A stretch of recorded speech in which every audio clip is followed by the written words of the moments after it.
Mr. Cookie Kid.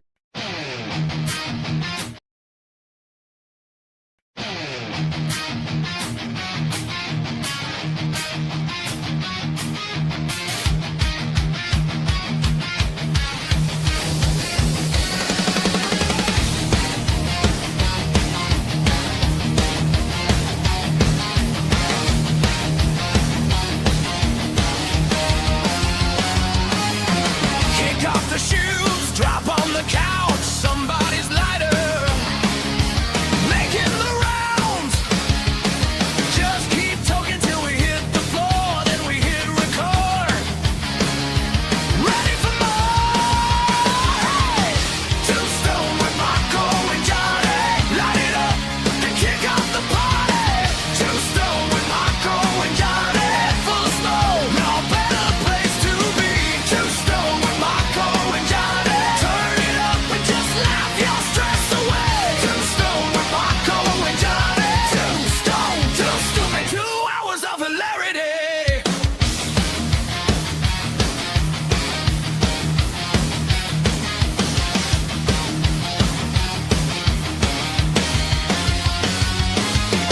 Half-baked stories, full-body laughs, joking on punchlines and getting off track. Pause for a cough, then back to the bit. We should know better, but this weed's legit. Oh yeah! Two Stone with Marco and Johnny, light it up and kick off the party. Two Stone with Marco and Johnny, full of smoke, no better place to be. Two Stone with Marco and Johnny, turn it up and just laugh your stress away. Two Stone with Marco and Johnny, two stone, two stupid, 2 hours of hilarity.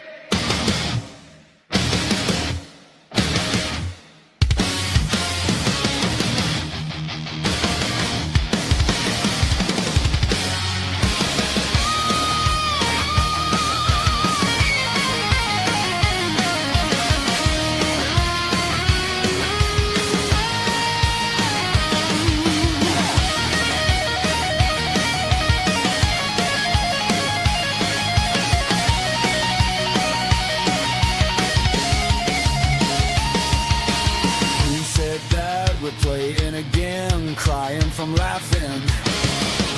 Can't feel my chin.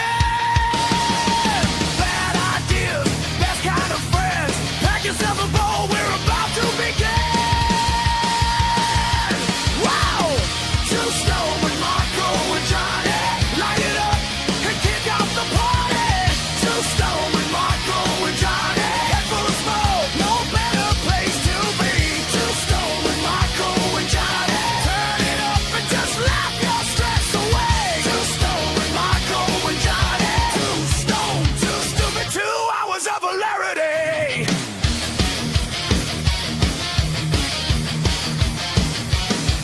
Two stone, two stupid, Tuesday nights every week.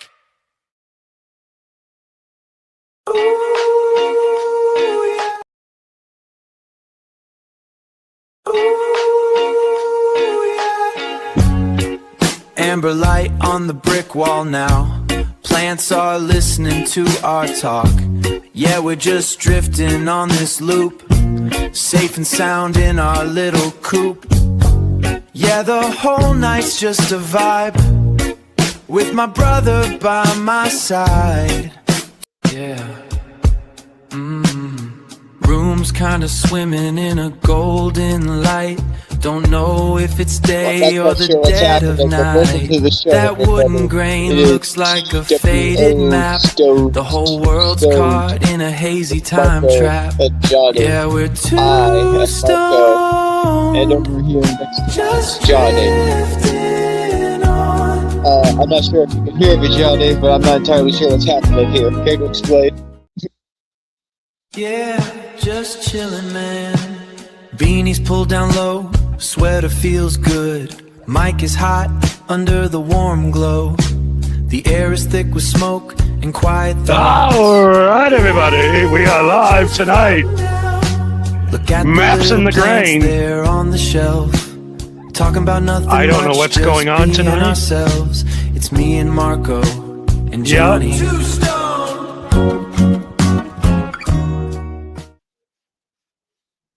Hi, everybody. We're live tonight. Here is TWO Stoned. Okay, I think that's officially the most intro songs we have played for an episode. 9 minutes of intro. Some people would call that filler. We call that content. I was trying to hit images and it kept playing videos. I don't know what's going on. I don't know where those even came from. I never made them. But, okay, we are live tonight. It is Too Stoned. I'm in Nevada. Marco's in Pacific Northwest somewhere. And we are not too stoned yet. But when we get too stoned, we have to quit. Yes, that's the rule.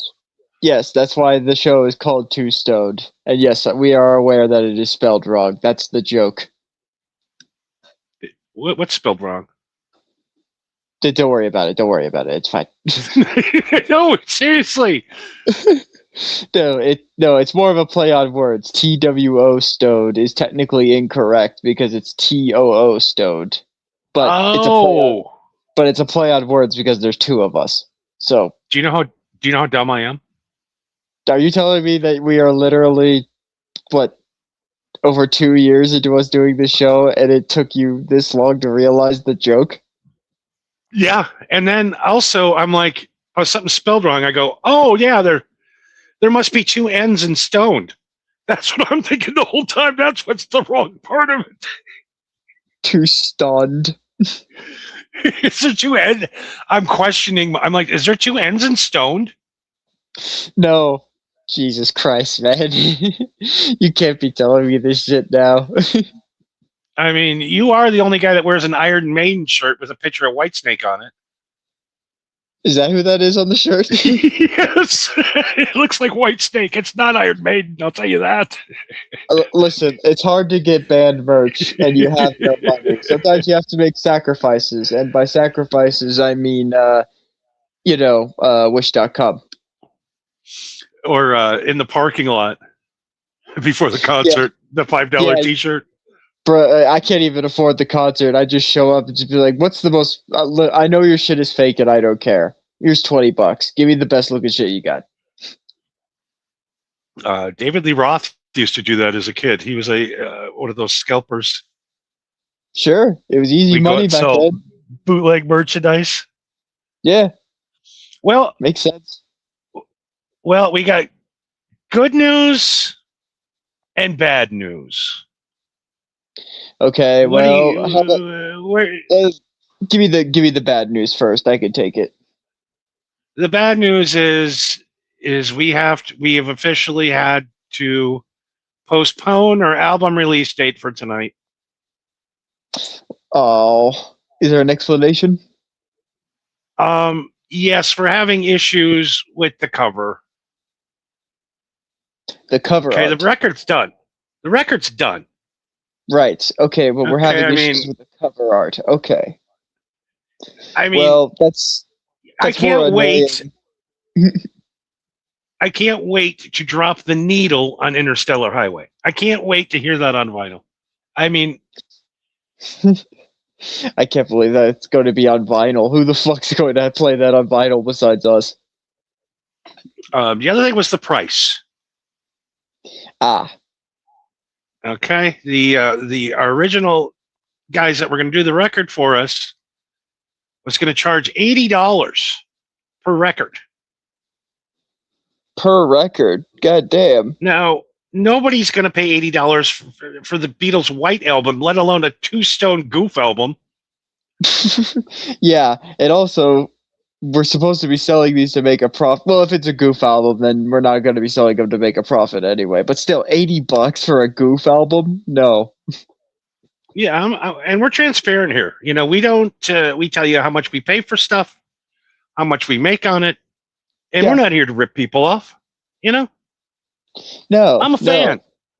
You know, and I don't have a lot of income coming around to blow on records that I'll probably play once and laugh and never play again. But I don't know. When I sent you Interstellar Highway, you were bopping that for a hot minute. yeah, I mean, you know, I don't have a lot of income coming around to blow on records that I'll probably play once and laugh and never play again. But I don't know. When I sent you Interstellar Highway, you were bopping that for a hot minute. Yes, I mean, I said we're going to put that on vinyl. Let's go on vinyl. So, I mean, maybe we should explain the record to people how it's going to be. Yes, please explain, because I've used Suno in the past, and Johnny has used Suno in the past.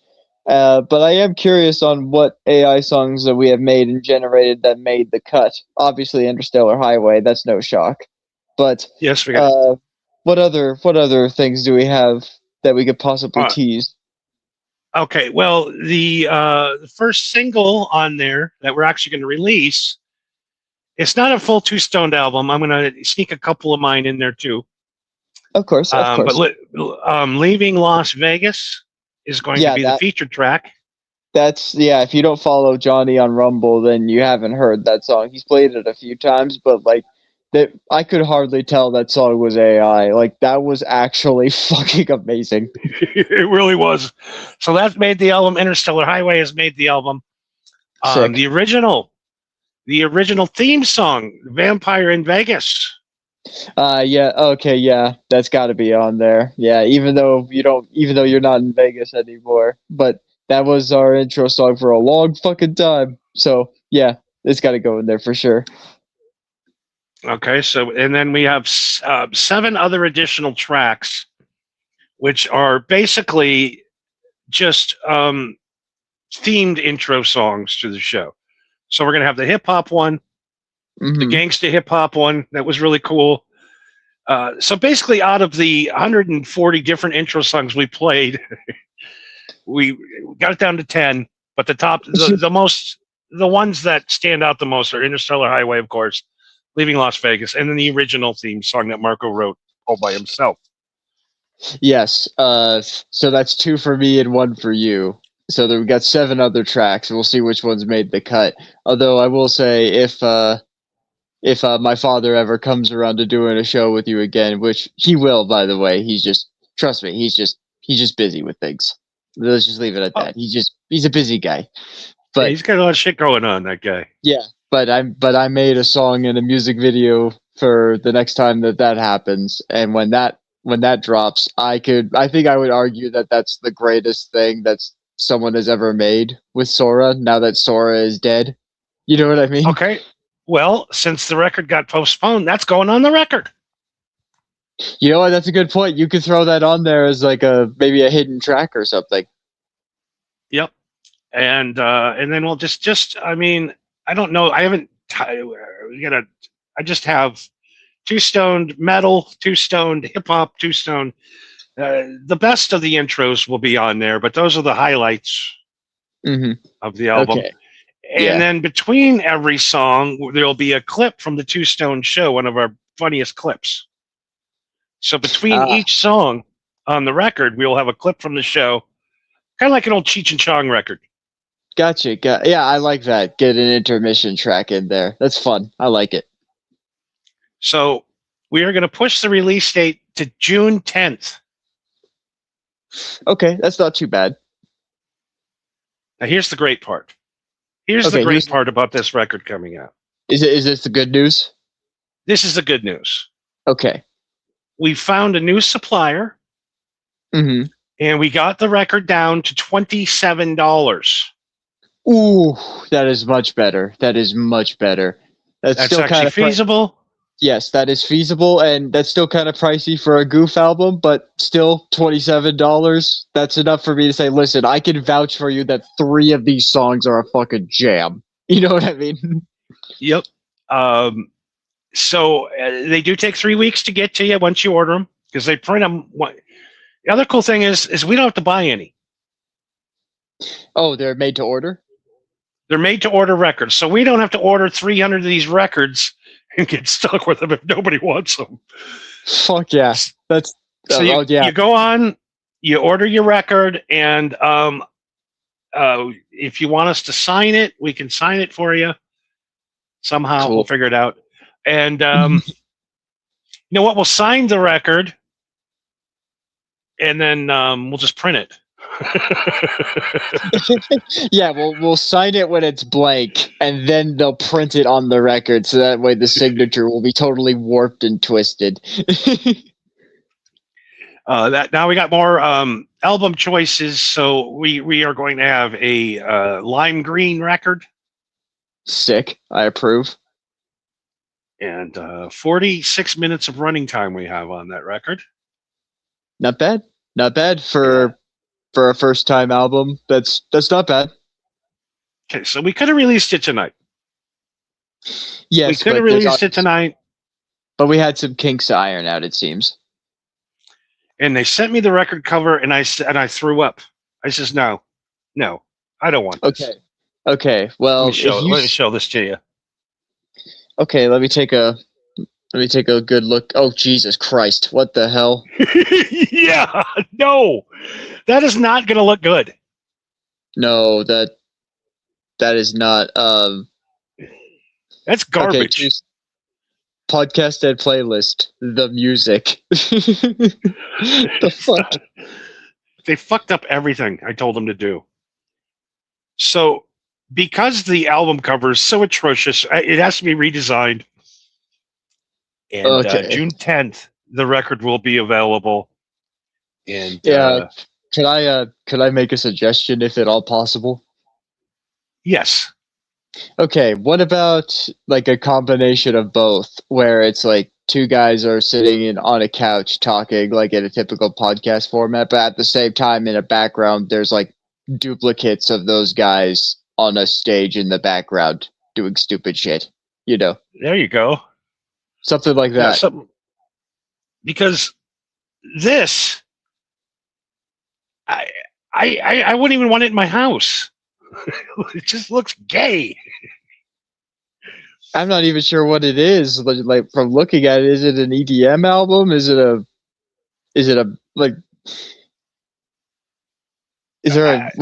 to be fair, Interstellar Highway can be sort of like a EDM or a club song, maybe. I'm not sure, but yeah, not for this. Oh boy! Now, the one thing too about the record, they sell for $27. Mm-hmm. We make $6.36 per album. The fact that if we make any money selling these albums at all would be astounding to me. So yes, I will take the $6 in pocket change. Yeah, so me and Marco we will make $3 each basically per. So you are helping out some very poor, sick boys. Yes, sick and hungry boys. Yes.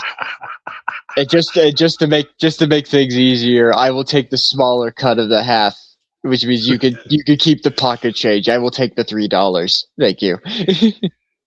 Yeah, I mean we are excited about the album. Hopefully, it does better than the shoes. Yes, but I think the problem was that we got a little too ambitious by going with the Italian leather.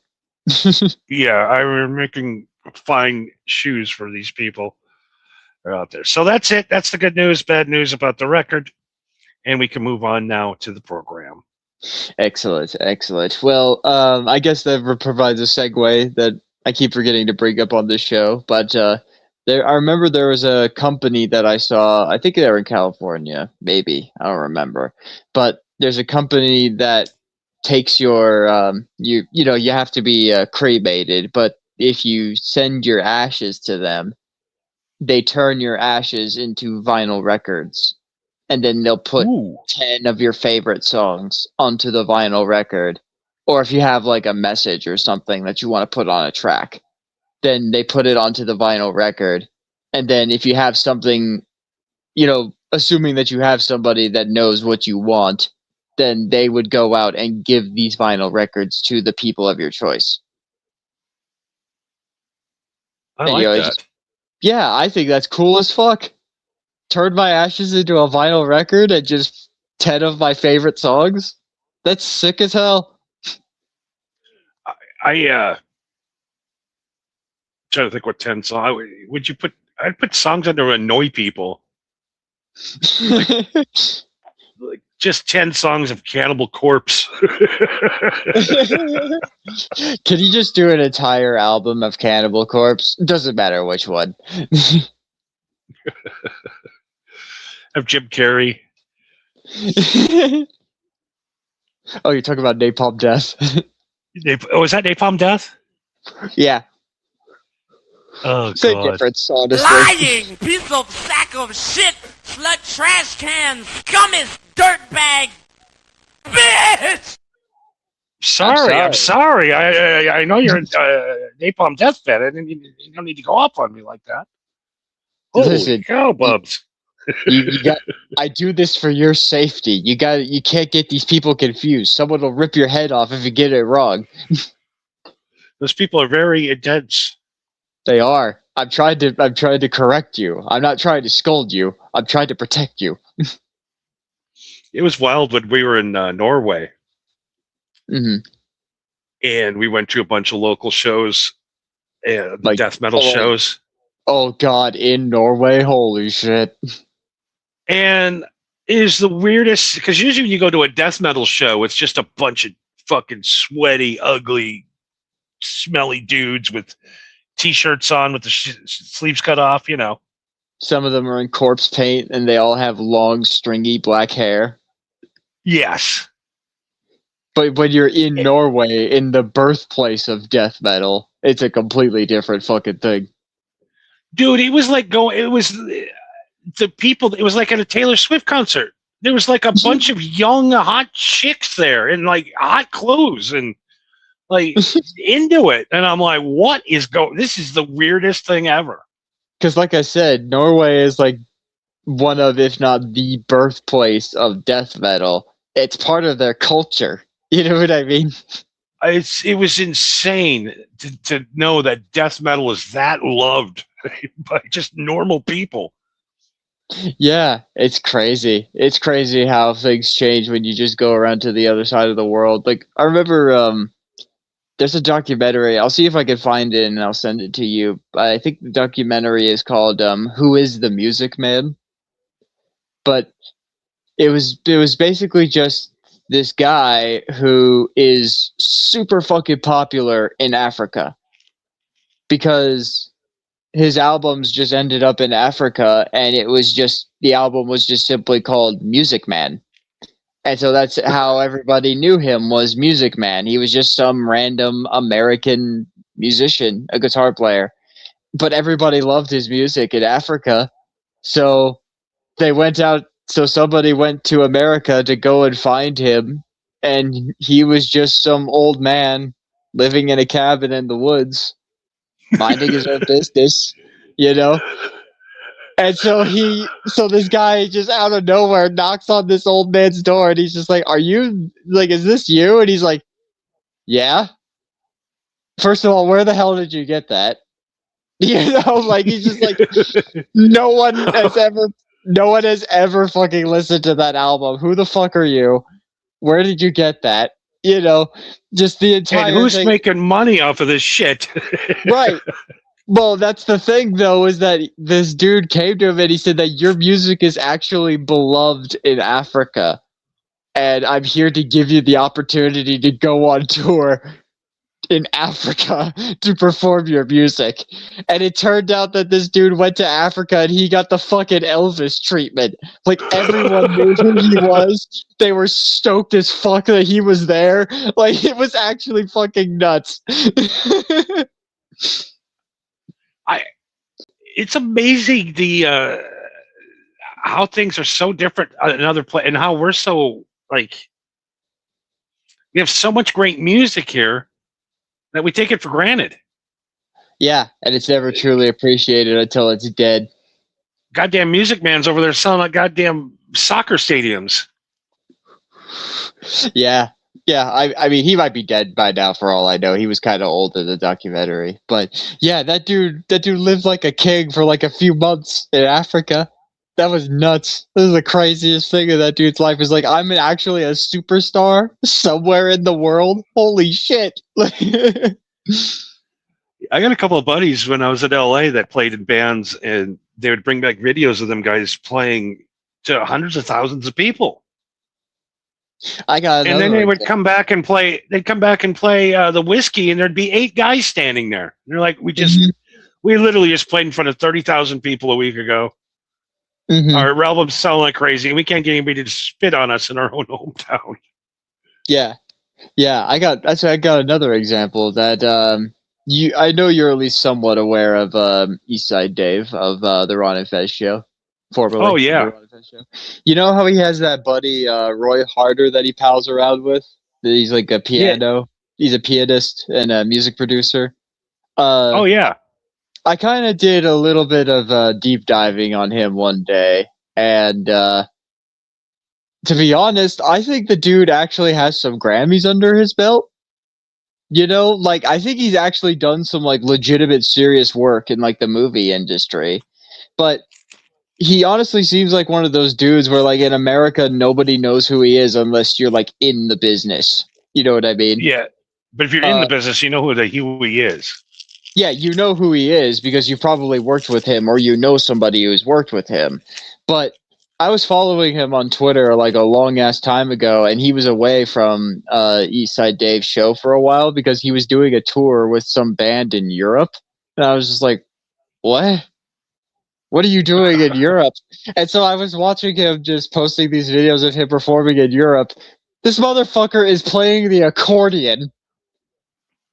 Like he's the accordion player of the band, and they like, you know, they get like the introduction of like, all right, here they come, and he like walks out, and sure enough, there's a fucking sea of drunk Irish people just like, fuck yeah, just blowing their fucking minds that these guys are here and they're playing. I'm just like, in his home country, nobody knows who this dude is, and they don't give a fuck. No, he's hanging out with some third-rate guy from Ron and Fez. Yeah, he's hanging out with Eastside Dave, but literally across the ocean, he is beloved. That is insane, you know? Same thing happened to Marty Friedman from Megadeth. Yeah, he's over in fucking Japan now because they love him in Japan. He's like the biggest star in Japan just for playing guitar. Yeah. Why the fuck would he go anywhere else?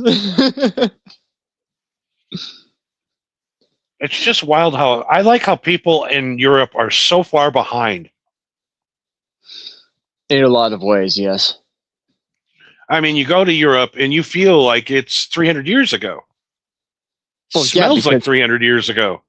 Well, yeah, because because they had to build off of infrastructure that was already established thousands of years ago. It's either you demolish what was old or you build on or around it. You know? And it's just like their culture is so far behind, even with the internet. Mm-hmm. You know, you don't see a lot of Instagram models from Italy. You know what I mean? What the fuck are you talking about? I'm just saying the amount of Instagram models we have in the United States is about 10,000 times what they have in other places because their lives are more important than taking pictures. They're out living. Yeah, comparatively, yes. Okay, I see what you mean. Yes, but that's by a matter of population more than anything. Yeah, just we're narcissistic, America. We're number one. No, you're not, but we are. Yes, we're great. Are. Yes, we we're are. The best. We invented everything. We won every war that we've ever fought in. Every war, except for the ones that we don't talk about. And we're really attractive. Yes, all of us, even the fat ones. Even the fatties are hot. Yeah, even the fat ones are hot. God, that reminds me of my first 2 days in LA. Looking around. Like, my God, even the fat ones are hotter than the chicks at home. You want to humble your girlfriend? You want to humble your girlfriend? Take your girlfriend to LA for a week. Because a Milwaukee 10 turns into an LA 6 really quick. So you kind of like ground your women a little more. They think they're so hot because they live out in a farm. Then you take them to where the hot women are and like, holy shit, I'm not even in that league. Yeah, I'd rather just not go to LA if at all possible. Oh, you don't know what you're missing. It is the greatest time ever. Well, it used to be. Let me digress. I was gonna say I know exactly what I'm missing, buddy. Hopefully, that Spencer Pratt can get that all fixed up on there and get the fucking drug addicts out of the streets. That's a really big if. Why not just build a place and give them drugs? Enough is enough, Because if I had a home and I was a drug addict and I didn't have to pay rent for like 6 months or whatever, and I could actually have a sane life and get a shower every day and some meals on time, you might want to think about quitting the drugs. But if you have no place to go to, you have no money, you have no hope, who gives a shit if you die tonight? You know what I mean? I sure wouldn't. Because there are people that have money. There's people that would abuse it and they would just use it as a comfy place to die. Fine. At least they're not shitting on the streets and attacking our kids. Okay, but who's going to maintain that shit? Who are you going to pay to maintain that shit? To just babysit a bunch of junkies? Oh, you just let them just put a fence around them and let them go for it. Just let them what? Just let them go fucking nuts and let them fight each other and kill each other? Yeah, why not? There's not going to be any fighting. There's not going to be any problems because we give them the drugs. You don't have to rob anybody for the drug money. You don't have to beat anybody up for drug money. You don't have to get mad if somebody stole your drugs because you can have all you want. You really don't think that there's people that are going to kill somebody just because they're so high that they lose their fucking mind? Well, I mean, that happens on the streets more than it would there. Okay, what would the stipulation be? Because obviously, not just anybody can walk in and sign themselves into this fucking building, right? Well, it's good. I'm trying to remember the country where they've done this. I'm guessing probably like Amsterdam or. No, it's a South American country where they basically just say, "Here's your place. We have drugs. You walk up the street, you get your drugs. You go back to your place, you get high." And 90% of those people are clean. No rehabs, just stability. You need stability when you're on drugs. That's the biggest thing you need to quit drugs is stability. That's why you go for 28 days. You don't have to pay rent. You got a hot shower. You're in a safe place. Of course, you can quit drugs. Actually, you reminded me of something. Have you ever heard of the Mouse City experiment? The mouse? No, I haven't. Okay, so basically, we use mice and rats to test in science all the time because we have genetically, we're actually very close to rats and mice. We're very off on very few strains on a DNA level, basically. So that's why we experiment on rats usually. But there was one time where some scientists tried to experiment on addiction using mice. So they had one water jug that was filled with regular water, and then another jug that was right next to it that was filled with cocaine. Or it was mixed with cocaine water, basically. And so the rats, it was 90% of the rats that they put into the cage went for the cocaine water, and they died. So they drew no real big conclusions from it. But then 10 years later, somebody had this brilliant idea of, well, what if we just, there's nothing else in the cage besides the water?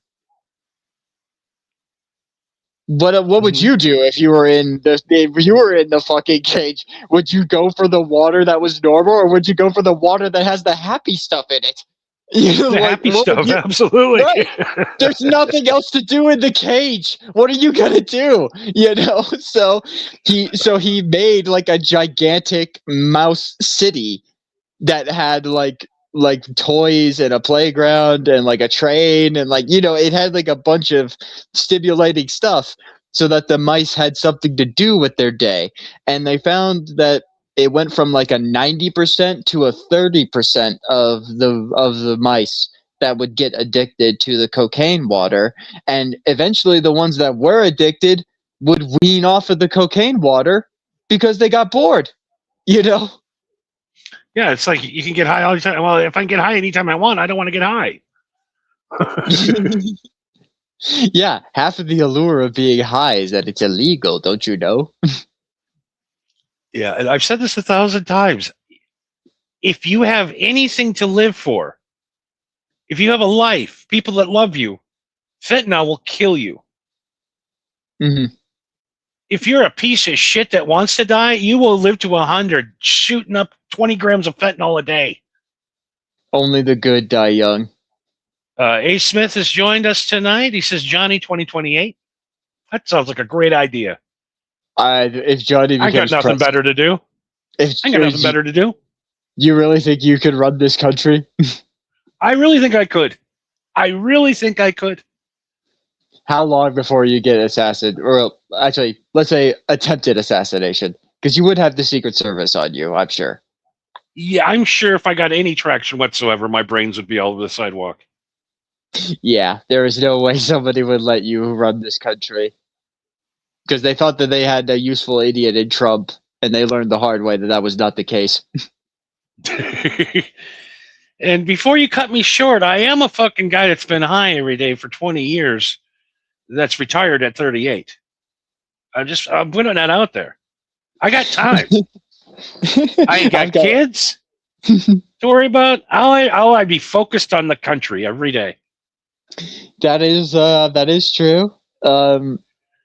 Actually, it reminds me of. Do you know? I'd be go ahead. the first president with an Oval Office bong on the desk. Yeah. Mr. President, you can't be smoking weed right now. Actually, I can. It's in my schedule. Can't you see that? Mr. President, China is threatening us with nuclear arms. All right, get out of here. I need to talk about it just for a minute. I need to calm down before I fucking start World War III. Let me take a puff. Yeah. Actually, that has historically happened before. We found out like fairly recently that JFK did smoke weed in the Oval Office because he mentioned to one of his mistresses about being curious about it because he had never tried it before, and she managed to get her hands on 5 joints and brought them to him. And so apparently they said that they smoked 2 joints, and JFK was going on saying, like, basically just going like, man, this ain't shit. I was expecting more from this. And then when they went to light the 3rd and it went around to JFK, JFK put his hand up and basically shook his head no. And then he just had this face of like deep thought and reflection, and just held this face for about 30 seconds. And then he just leaned forward and went, so if the Russians attacked right now,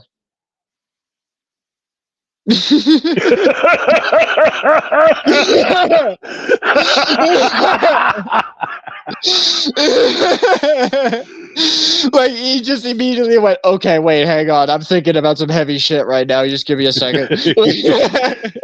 I'm gonna focus on this one thing right now. Yeah, I need to focus right now. Hang on, I'm getting real paranoid.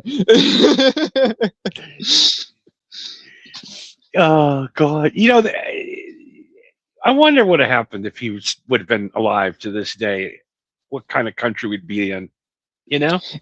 Actually, I could send you a YouTube video, or actually a YouTube profile rather. It's called Alternative History Hub, where it's basically where this guy just uses like hindsight and historical references and clues to come up with his own alternative theories to how history would have went down. So yeah, you could watch his videos all you want, and they're still entertaining to listen to and to read and stuff, because he references stuff that actually did happen. but ultimately you're learning nothing. It's fictional. It's bullshit. You know. Yeah, I mean, they made a movie, a TV show about that called 1967 with James Franco in it. hmm I'm thinking about maybe 10 years ago. And every episode was him trying to stop the assassination, right? Oh yeah, I remember that. Yeah. And that every episode he'd almost stop it, but he'd get killed. And he'd be like, son of a bitch. And he'd have to go back and start over again. And he finally, the last episode, he finally stopped it. He finally took out Oswald, got up the stairs in time, took him out. Kennedy survived, right? hmm And then it shows a picture of 40 years later, current time. It was 2007. And America is a complete shithole. It's like the country went even farther left after he was, and it kept going more left, and now it's communism, and we're all in slave encampments, and it's just shitty. So maybe Kennedy dying made everything. He figured out that Kennedy dying was actually a good thing, and had to go back and let him get killed again for America to be back to normal. A. Smith actually makes a good point. He says Wolfenstein is the same. That's a game that we should play. Actually, do you know Wolfenstein? I have no clue what that is. Okay, Mr. Duggar's back in. He says, "Smoke them if you got them." That's what he says. Okay. All right. Yeah, I guess I'll light up. Yeah. I'll explain Wolfenstein to Johnny while you smoke up. So, for those of you who are unaware, back in the old days of like Doom, Duke Nukem, Quake, stuff like that, there was a series called Wolfenstein, which was a first-person shooter where you were an American soldier named B.J. Blazkowicz, who is in an alternative history where the Germans are actually winning World War II. And it's not looking good, to be honest. You fight Robot Hitler. Like, that's fun. You fight, like, his head in a jar that's in a robot body. Like, that was kind of funny. But it was all just... It was all just a first-person shooter, whatever. However, there's a company called Bethesda that got the rights to make a modern version of Wolfenstein to make it 3D and more cinematic and more dramatic. You know what I mean? And in this version, the Germans won. They conquered the world. And you're trying not to die the whole time. And so as we you're might have to go through that. Yeah, so as you're trying to go through the plot and try to like basically be a part of the resistance, because otherwise you're fucking dead, you find little bits of lore about like what happened and what caused the West to collapse. And also in the first game, it has something that's really fucking cool that I love, is that it has like 60s and 70s hit songs, but they rebranded it and twisted it to make it like German polka versions or like German folk versions. So it's got like Beatles, but it's the German version. It's like, what the fuck? Oh my god, this is awesome. Like it's actually fucking great. But yeah, we're definitely going to check that out. Yeah, okay, I'll throw a Wolf. I have both of those actually. I'll throw that on the list. What was that movie back in the day? Artie Shafir was in it. What if the South won the war? So basically, with the the Confederacy won actually, and now the Confederacy still runs everything, and we still have slaves. Right. Yeah. So the whole movie, it's showing commercials for like guys that get your slaves back. Do you have a runner? we fetch your slaves, and it is the most racist, horrible movie I've ever seen, but it's awesome. That's what the movie is called. Is What If the South Won? I think the Confederacy wins or something like that. There's a bunch of those Artie Shafir clips from that movie where he was gonna I don't know, he took the Chinese lady up for a driving test, and wanted to put tape on her eyes to open her eyes bigger. He did the thing where he set up a boat and he said free rides home to blacks. That dude's nuts. Dude had watermelons on the ship, fried chicken. I saw a clip of him going. He went into like a Jewish deli and he was wearing like a Catholic priest uniform with like that collar and everything. And he was going around to like random Jewish people asking them to sign a petition. And he's like, "What's the petition for?" Like, "Oh, I'm trying to get Jews to apologize for killing Jesus." and just like, why? What do you have to gain from this dude? What's the point? Yeah, it is. He was the edgiest guy for the longest time. I remember he went to Home Depot, picked up a bunch of Mexican guys to paint a fence, and then drove them right to the U.S. Customs fucking place. I actually remember seeing that. I saw a clip of that somewhere. I vaguely remember that. Yeah, the other thing is said sign up for jobs, and he went in, it was a cage that locked him, and he took him to the immigration. Like a game of fucking mousetrap.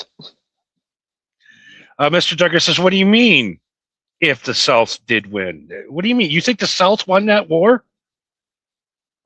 Yeah. I don't see any Confederacy flags in the Pacific Northwest, buddy. Just saying. You never could have won that war, ever. There was no chance in the hell. Because you know what? Because Lincoln freed the slaves, and as soon as he freed the slaves went, "Hey, guess what? I want to fight those guys." And you just doubled your fucking army. There's no way you were going to win. There was not one state in the southern hemisphere that could produce anything steel. Well, they did make the first. Technically, they did make the first submersible ship that was made out of iron and steel. Yeah, but the iron and steel came from the north. Like, they didn't have any steel plants, no steel burnery. What do you call them? Foundries, or they couldn't make bullets, guns. Mr. Duggar says propaganda from over 100 years ago. What are you bullshit's propaganda. To be fair, nobody. If you learned anything from American history from a public school, you don't know shit. That's just a matter of fact. No, I mean, the South did not have the resources to ever win any war. They were going strong in the beginning. They were doing real good in the beginning, but yeah, until they ran out of shit that they got from the North. And then what are you going to fight them with now? The cotton mill? You know, throw peanuts at them? What were they going to fight us with? And also, we had Morse code, and they had the Pony Express. Exactly. The facial hair in the South guys, unwinnable with that facial hair. We don't take you seriously with your mustache curled. Oh, while we're talking about it, I'm sure you know Stonewall Jackson, the Confederate soldier. Do you know why he was called Stonewall Jackson? Because he was seen many times just standing out in the middle of the battlefield, like in the line of fire, clear as day, and not even flinching or like not scared at all. And it's because he truly believed that God had already determined when he would die.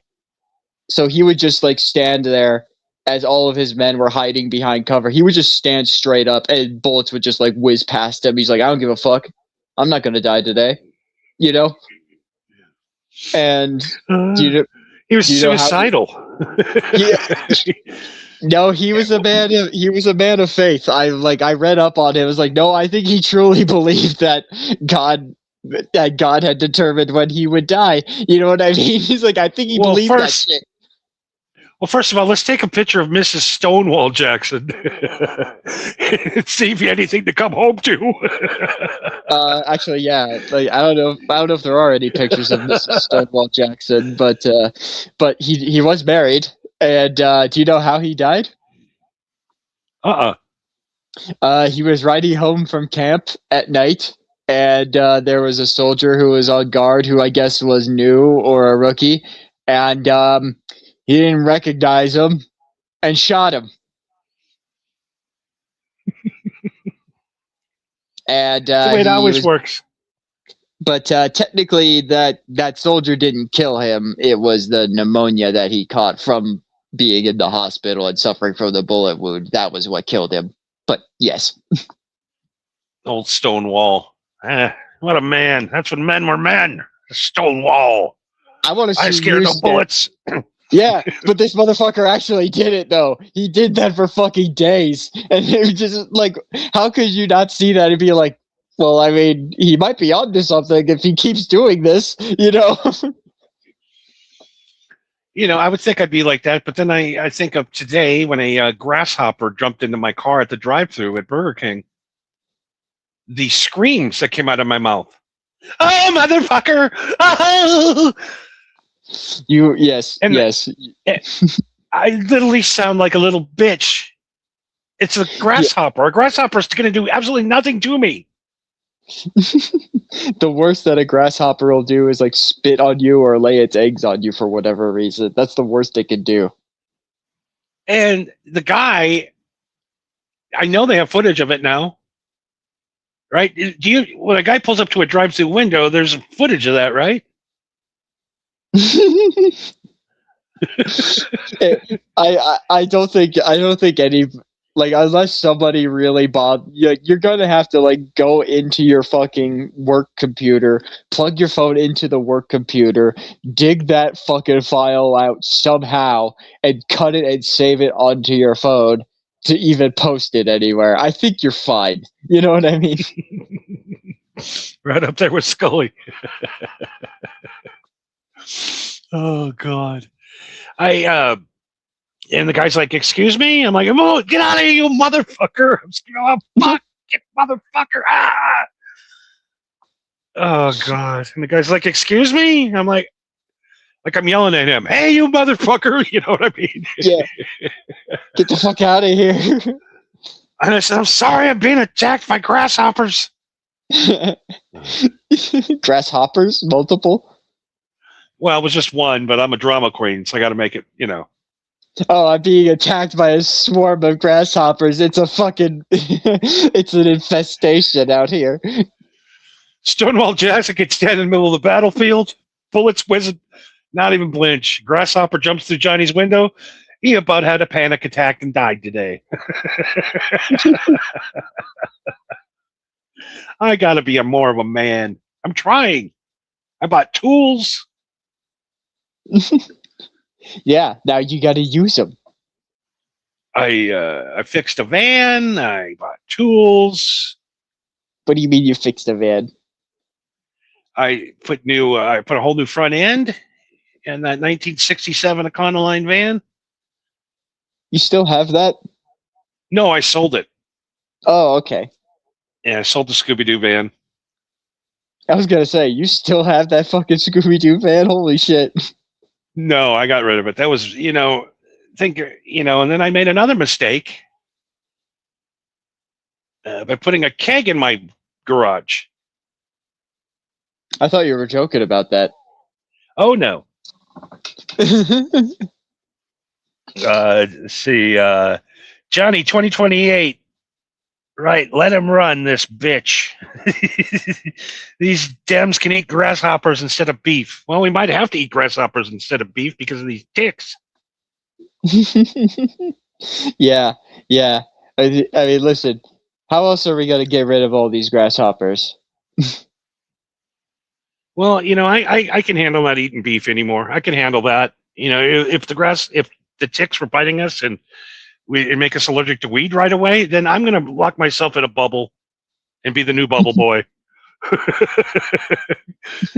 Tick-free bubble. I think you're fine. You just got to check your meat, and I don't know, maybe don't buy your meat from fucking Walmart.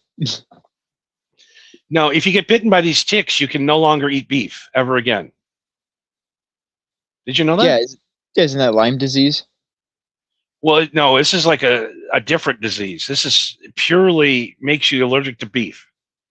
Okay, well, where do these ticks come from? Bill Gates. Okay, so Or do you where want are they? No, I mean, like, okay, what they're region? they're everywhere. They're in the Pacific Northwest like crazy. So watch your dog. Yeah, These so ticks. yeah, do you remember when I told you that me and my family often just do bonfires sometimes for no reason? Yeah. That's the reason, is so that the bugs smell smoke and they go away. Yeah, but these ticks, if you see a tick with a white dot on top of it, it's the new tick. And you'll never eat meat again. But guess what? You'll be able to, you can eat lab grown meat though. That's fine. And guess who Yeah, makes lab grown meat? Bill Gates. yeah, our good old boy Bill Gates, our Steve Jobs. Yay, Bill Gates. Can we go on just a slow tangent on Gates right now? No, please go ahead. All right. Hey, clip this. You got to say that for the AI. He is the most evil motherfucker on the planet. He needs to be in prison. True. I would rather have him in prison than El Chapo. At least El Chapo, bought Christmas presents for people in town. This fucking guy is fucking bad news. Yeah, Dumping chicks off of planes and Epstein's Island, trying to drug his own wife because he's got fucking syphilis. He's them fucking computers. Them The shit Windows that fucking computers sucked. They've always shit sucked, and they've been bad. the shit that he did in Africa. Let's not forget about the vaccinations in fucking Africa. I mean, he killed like almost, was it 200,000 people? I don't know if it Allegedly? was that much, but I don't know if it was 200,000, but it was in the thousands allegedly. Yes. He Yeah, started that like Zika. What happened to these Zika head kids? Where did all those? Did they all die, or how come I don't see any Zika heads? Remember how there was Yeah, like yeah. thousands of kids born with Zika head? I haven't seen a Zika head adult yet. What happened to that? Was that You know the Soylent funny thing. Green comes back again? Yep. Yeah. Mr. Burns Gates. Exactly. Bill Gates is fucking Mr. Burns. But the funny thing is,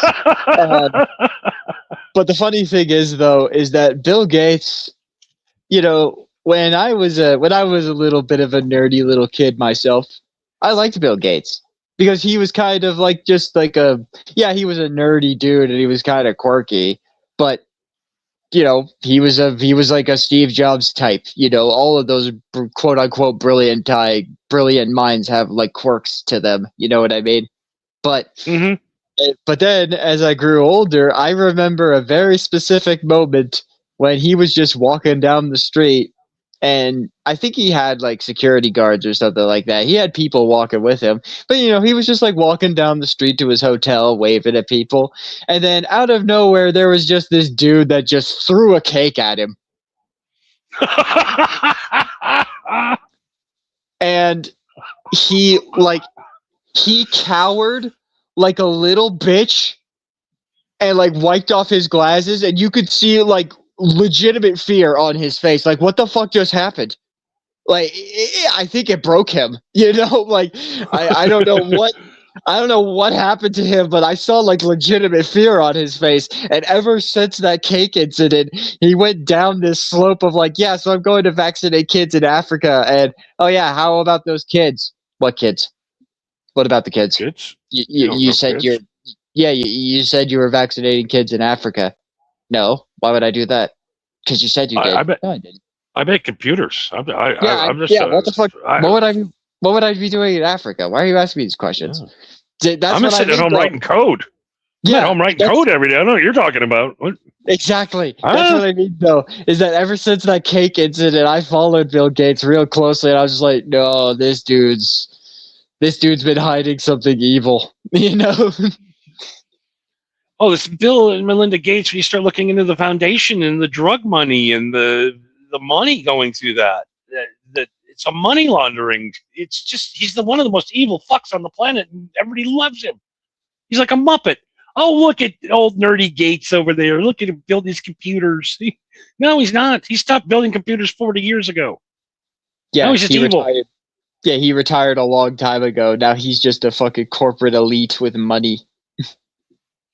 You know, and I am a good judge of character, and I might be wrong on this one, but I tend to kind of send with Elon Musk on things. Hmm. He's kind of the new Bill Gates. Yes. Yes, I would And say that one that's thing, a comparison. and one thing that Elon Musk has not done is things to extinguish the human race. And Well, he I mean, fucking hates. Elon fucking hates Bill Gates. yes, he does. I do want to point out, however, his dad did own a blood diamond mine and also the lithium mine that Elon owns is also quite possibly a blood mine as well. But yeah. Well, hey, those people are still eating over there. At least they have jobs. At least they're still alive. They wouldn't be alive without that bad job. They wouldn't have any purpose. Hey, you know, maybe they should talk to their senators and get a minimum wage. You know, Look, listen. stop blaming Elon with this. Look. I should have been an attorney. Listen, I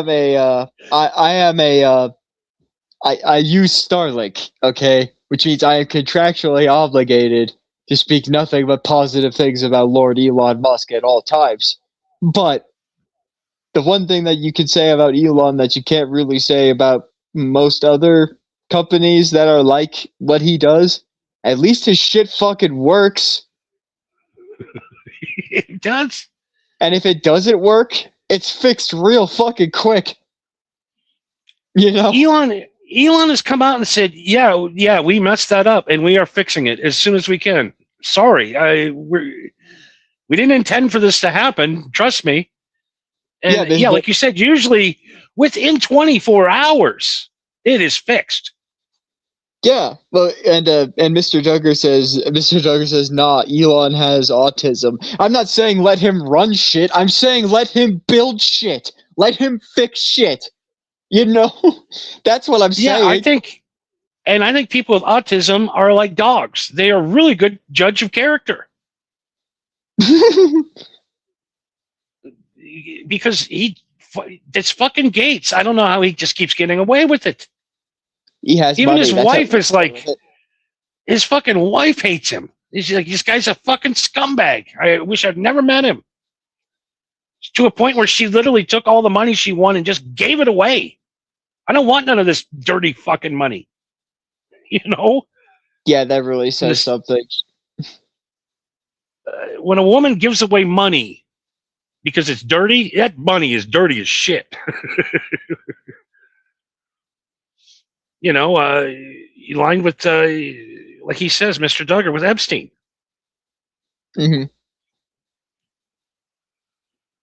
I don't know. I guess I don't have that in me. I don't care what people think of me. And I think that's, if these guys, I don't understand the chase of wealth when you're wealthy. It drives me crazy. I don't understand it. Why do you have to have so much goddamn money? It's not doing anybody any good. I don't get it either, man. That's literally how an economy works, is that the money has to flow.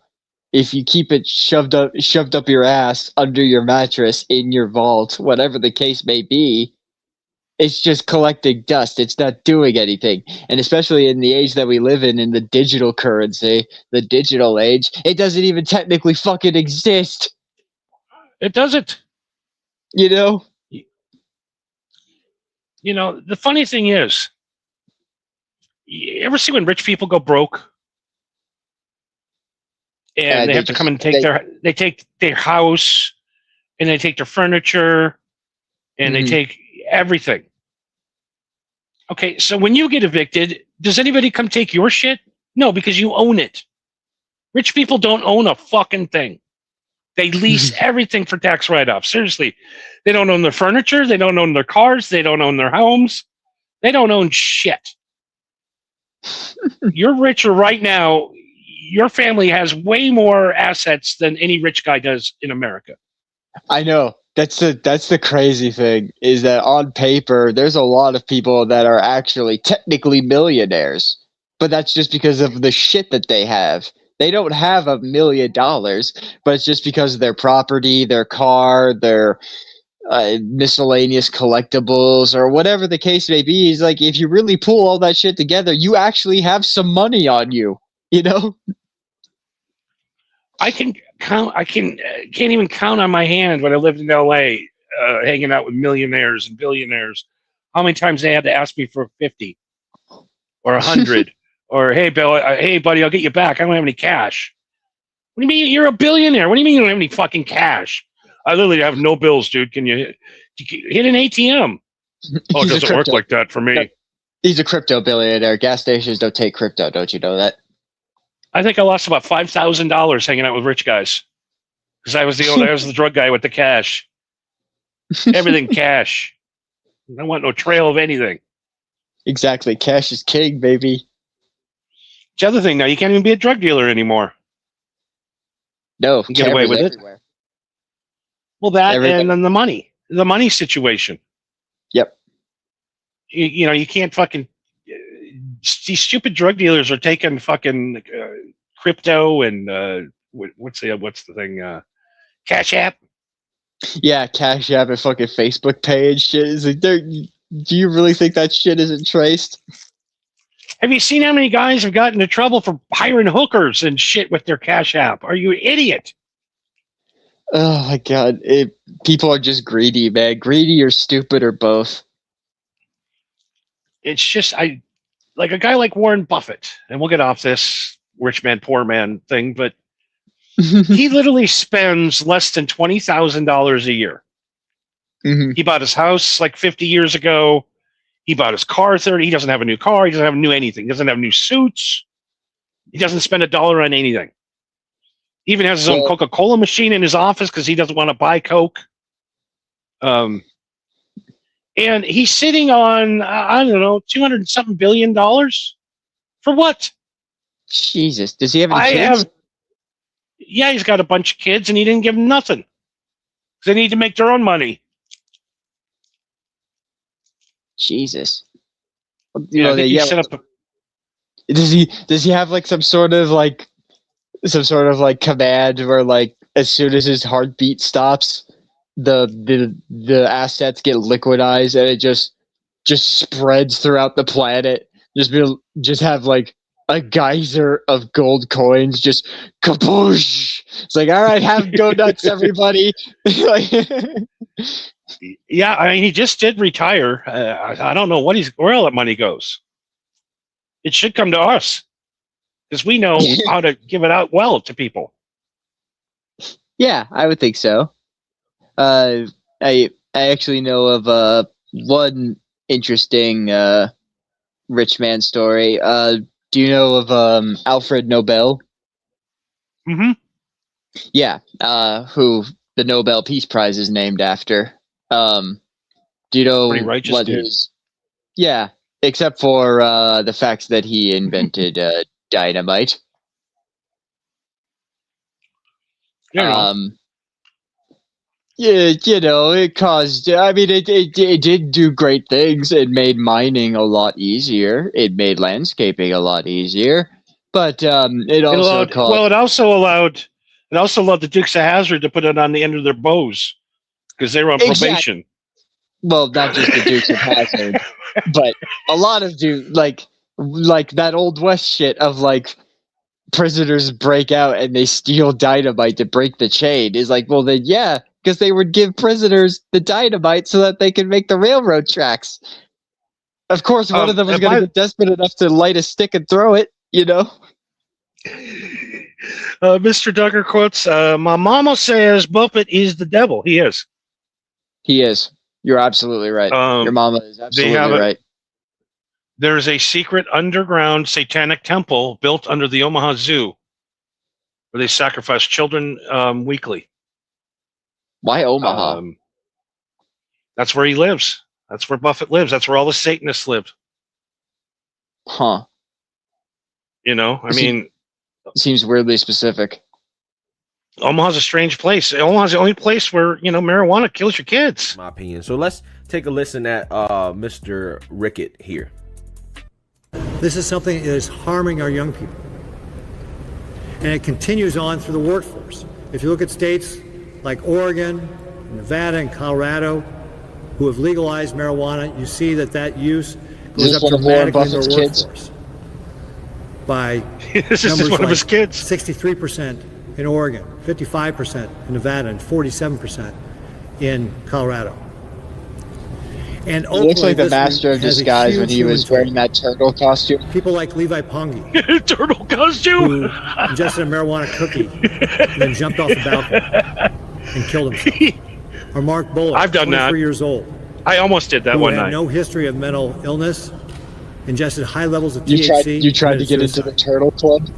And more recently, I was made aware I tried to jump off my of a balcony. family and who was marijuana struggling cookies. with the exposure to marijuana from other family members, and a 7-year-old testing positive for THC, native THC. So this is a dangerous drug that will impact our kids. You leave If the you natives legalize out of this. marijuana, you're going to kill your kids. That's what the data shows from around the country. And that's Yes, thank you, Pete Ricketts. Also, Pete Rickett, these nuts. I'm a turtle. I'm glad that you Um, caught that reference. Okay, Smith, you know, I'm going to tell you something right now that's going to blow your mind. I've been to Omaha. Let me count now. Rested once for weed. I like how that was the first thing you went to. It was like, okay, Omaha. Once I was arrested, that was the first thing you jumped to. Yep. When we did that tour, we had like a great night there one time. And then last year when I went to my uncle's funeral, I stayed overnight there and I asked, I go, where do you get the best steak? This guy goes, you got to go down to this place called where Warren Buffett goes or whatever. Best steaks in the world. Oh, like one of those like fancy rich people steakhouse things. Yeah. So I'm like, okay. Gorons or something like that it was called. The name doesn't matter. Right. So I walk in. The place smells like mold and death, and it looks like an old mafia place. You know that vibe where the lights are low and the music's got that piano running or whatever in the background. Yeah.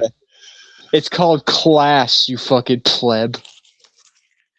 So I ordered a steak. I got a New York strip. It was $192, and the side was 1 scoop of mashed potatoes for $200. Okay, were the potatoes made of fucking? Were they gilded potatoes? Like, what do you mean a scoop of mashed potatoes as a side for $200? Yeah, that was it. It was like just like a scoop, like an ice cream scoop of potato. No gravy? No gravy, just butter on top with some kind of garlic herb infusion. You know what What I mean? psychopath is running this place? Apparently the best steak in the world. Warren Well, yeah. Buffett. That's where he eats. Billionaire. Okay, This is where well, you go. Okay, well, yeah, we're not here for the mashed potatoes. How was the steak? What did you? How do you like your steak? I like a medium. Okay. I like it. You know, I don't like it. I like a little, little cooking to it. You know. Mm-hmm. I like medium as well. And it was not good. It was tough. I'm expecting this New York strip to be melt in your mouth, most beautiful steak ever. And it was literally like I went into a time machine, into a moldy nightmare, and I didn't even finish it. Then potatoes tasted like somebody threw up into a bucket full of mixed potatoes. And literally after that, I stopped at Burger King because I was hungry to get something to eat. So that supposedly is the greatest steak in the world. And it was literally, you can get a better steak at fucking Texas Roadhouse. Well, I actually have something that maybe you'd be willing to try because I heard this from a couple of my Aussie friends. But I've heard rumor that the actual best way to make a steak is with a microwave. But Get the fuck out of here. no, hang Get on, the hang fuck on. out of here. No, hang on. What he told me was what you do is you essentially cook it in the microwave for like 20 minutes, right? But then you take it out. But then you take it out of the microwave and then you put it on the hot pan and you sear both sides for like as cooked as you want it to be. But when it's in the microwave, it's still soaking up all of the juices and shit. So then when you cook it, then when it's depending on like how cooked or rare you want it to be, then it always ends up perfect every time. Well, maybe not perfect, but it's like, but it comes out like solid, good. No one can tell you made this in a fucking microwave because they don't care. You know? Fucking A. Smith, he says he likes it with the mushrooms, rare, medium rare. And a serving of potatoes is about a cup of potatoes, cast iron, fried in butter. So I guess, like you said, if you did put it in the microwave and then they just sear it, right? Yeah. You just sear both sides depending on how how cooked you want the steak to be. Yeah, Jesus. I was going to cook some steaks the other day out of my grill. I'm like, the No, bird but shit on it. I know, but that's the thing though. I wanted to bring it up to you because I don't want to do it myself because I don't want it to end up being true and telling the Aussies that they're right. But if you do it, then there's no way that they will ever find out. So I actually made the decision. I'm like, there's bird shit on here. I have to go to Home Depot and just get a new top. I'm not even going to clean it because mentally I'll never be able to eat anything that there was bird shit on. You know what I mean? not if you clean it. I mean, you can clean it, but there was still bird shit on it. You know, I don't care how much I clean it. There was still bird shit on that grill at one time. You know what I mean? If you douse it in fucking chemicals, it's not going to matter. It's kind of like that Seinfeld episode where that chick goes, "Well, I dropped some of yours in the toilet too." And he had to like literally remodel his whole bathroom. I don't know. I think you're well. To be fair, you probably need a new top anyway. I doubt that you got a new one, right? That's probably the one that was there when you got that place. Yeah, I was there and I cleaned it really good the first time. I didn't notice any bird shit, but now there's bird shit on it, so now I got to do that. And then I got to do the thing where this is where it all ends for me. I got to get a new tank. Yep. There should be a guy. There's got to be a guy, right, that can do that. You quit being lazy. I know that you're a stoner, but quit being lazy for 10 minutes. If there isn't a service like that, I'm going to start one. You are not going to start one because you can't even do it yourself. I think if you microwave steak, you should not be allowed to vote or drive or have children. Which is why I said I learned this from an Australian. Is that why them fucking steaks taste like shit at the fucking Outback? Maybe. I don't know. Like, that's just something that the Aussies told me. And I'm just like, that's like, I really see no reason why that doesn't make sense, but I refuse to believe that it's true. You know what I mean? Like, I don't even want to. I don't even want to know if that's true. But if you want to try it and get back and tell me, I would love to know. Third Mike is here tonight. Pause has showed up a little late, but we love you, brother. Smoke weed every day. Oh, yeah, if you insist. Okay, pass. You just in time.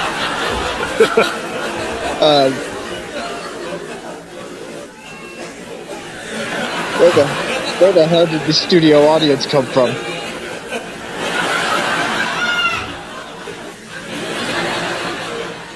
Just gonna say something just before they laugh, and then they go crazy. See how easy it is? Yeah, those of To you write? listening right now, you can't see what I'm doing, like shadow puppets.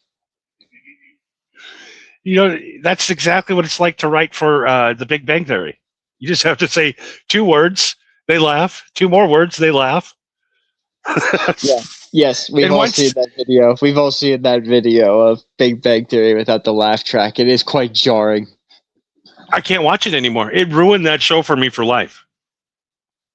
I just fell out. I fell off of that show later, like eventually. But then I did see that video. I was like, "Oh my god, it really is like this, isn't it?" I think I'm just gonna put that laugh track on a loop, and we'll just keep that going through the whole thing. And me and you will just say 2 words before it. Yeah, Rectum. except damn near killed him.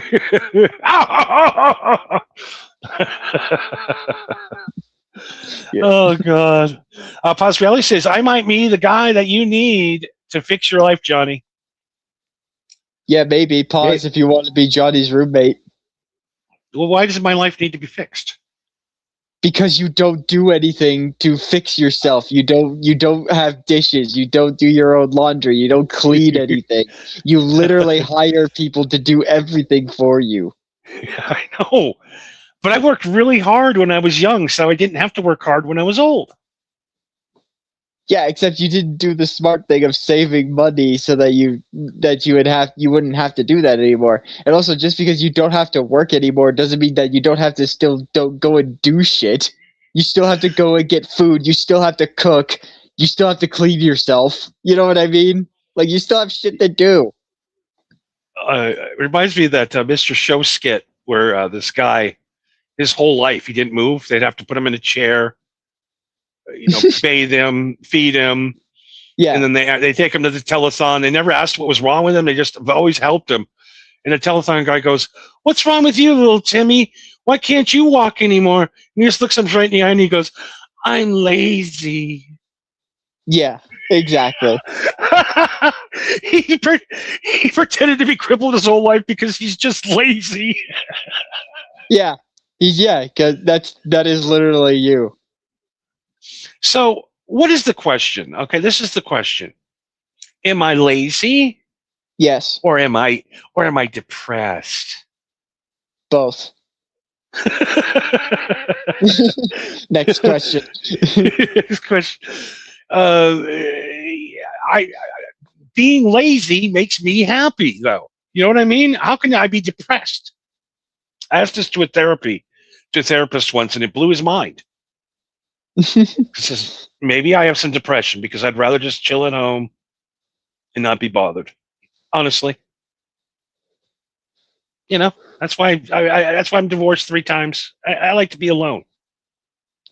Yes, So I thought maybe there's something wrong with me. Thought maybe I'll go see it.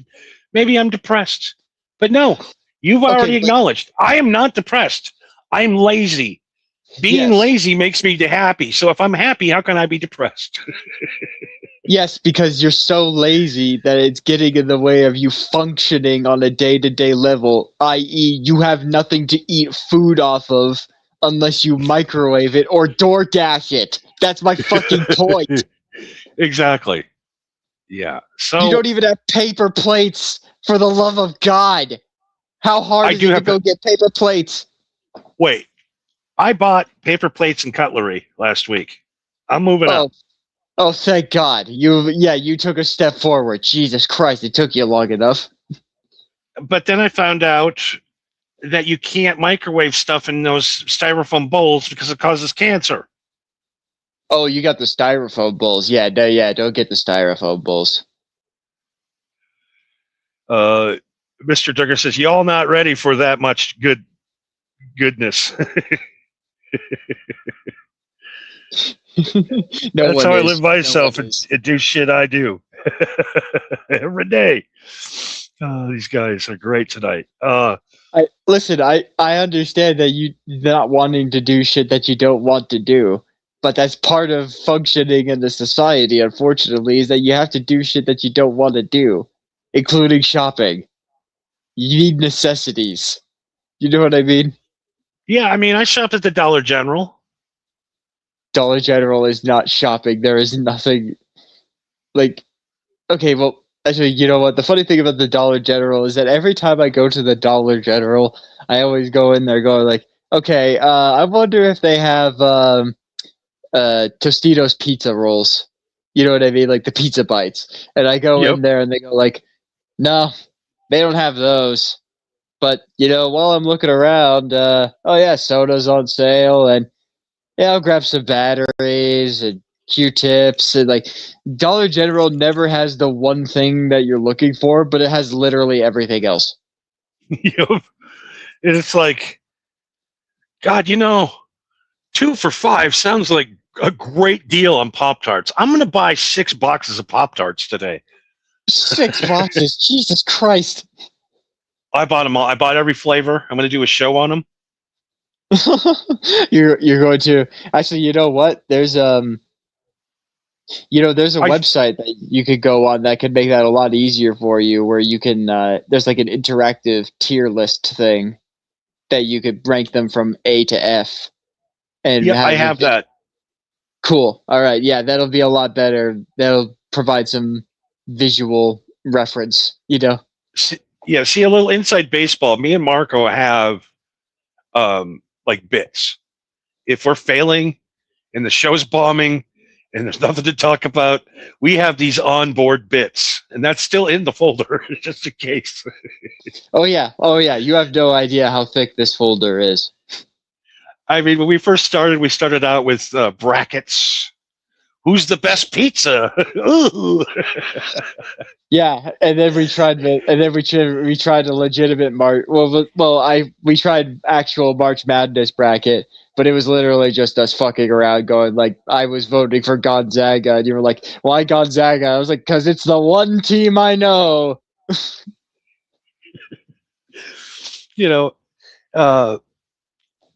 So yeah, we really do have a bunch of hacky bits that if we need to tap into them, they're on call. I did tap in one hacky bit last week, the T-shirt bit.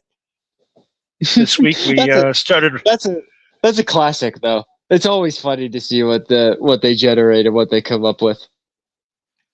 It was right across the street. Yes, I'll give you an example of my shopping list, and we'll move on. I bought I think 6 packs of Coca-Cola, bought 6 boxes of Pop-Tarts, and I bought a Jack's Pizza. And a pizza. Yeah, a Jack's Pizza, and then I got this giant 50-piece bag of Hershey bars. And that was my shopping experience today. That was all you got. That's what I got. And how long do you think that is going to sustain you? About 3 days. How do you not have diabetes? I do. You do? I have to. Who cares? Probably at this point, right? Like, I was gonna say, this is news to me. You never told me this. I don't know. I don't want to know. Fair. Yeah, that's fair. I don't think I'd want to know. Thirsty. Well, my point is, Johnny, that you need to. I don't want to use the term "grow up" because that's not what I'm trying to say. It's like you need to expand your horizons, is what I'm trying to say.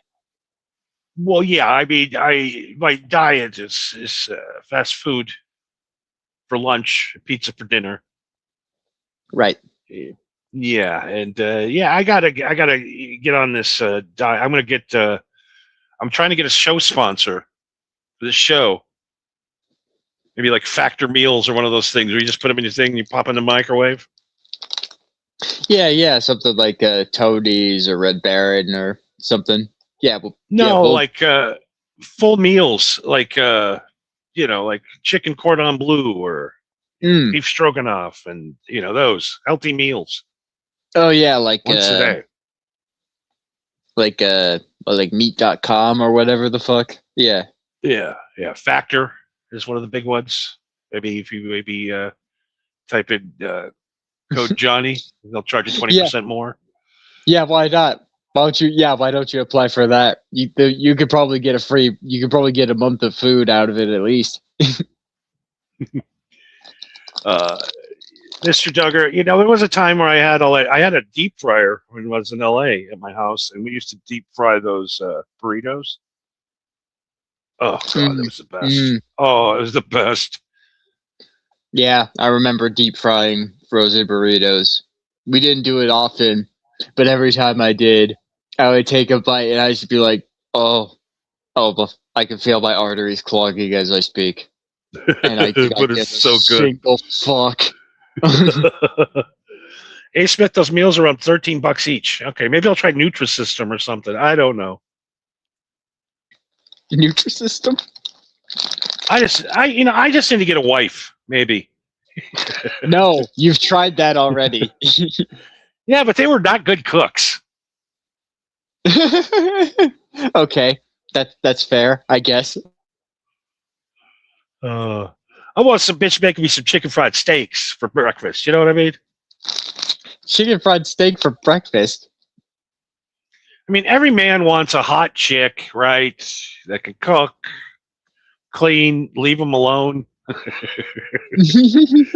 do all the chores herself, take the garbage out by herself. And, I just want to sit on the couch and play video games. Well, I'm attended to like a king. Oh, okay. I'm a narcissist. Uh-oh. I just figured that out. Yeah, you literally congratulations, Johnny. This is what's referred to as an epiphany. You're a narcissist. Congratulations. Oh, no. I've been trying not to for so long, but now I realize that there's no give in my take. No.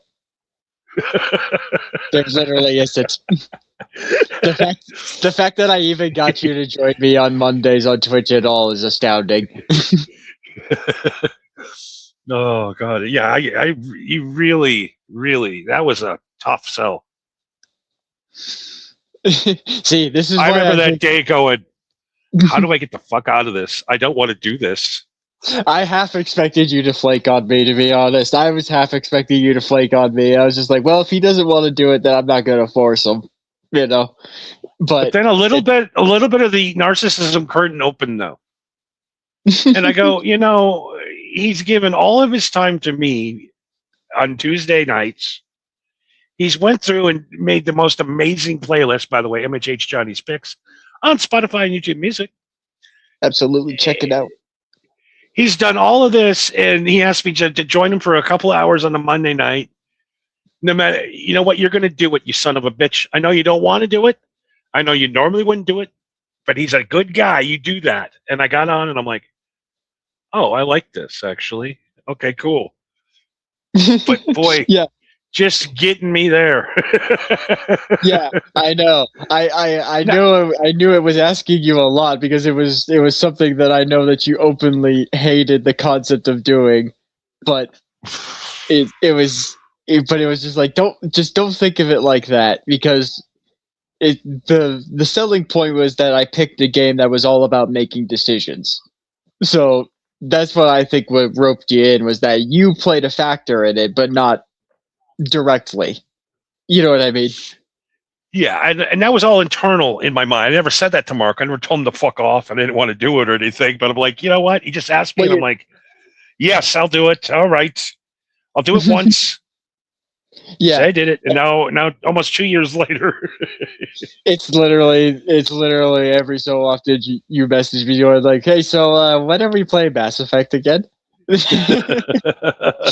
I'll tell you what, man. If I still want to keep playing the Batman games, but if you want to dedicate like Sunday, when I get off work on Sundays, to getting back into playing Mass Effect, I'm not against that. Yeah. So, yeah, every Monday night, check us out at Marco V193 on Twitch, because it is a good times of party. I mean, people are crashing our party. People are loving it, man. It's blowing up.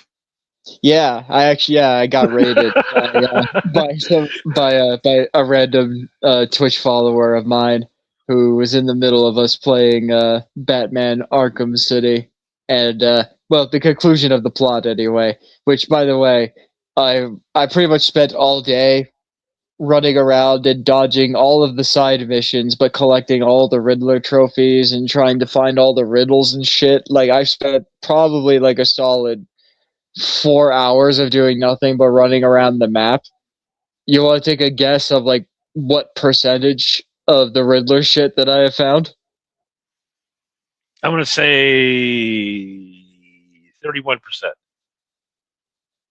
31%. Closer to 50 actually. Oh, okay. But still, Jesus Christ, man. There's so much running around and looking at puzzles and like, gee, God damn it, why did they make us do this just to wring this dude's neck? And the thing is, like, you know what? The point of me doing this is so that we could complete all the side mission stuff and get the Riddler all in one stream, so that we could just go right to Arkham Knight the week afterwards. But God, going through the Riddler shit is so fucking painful.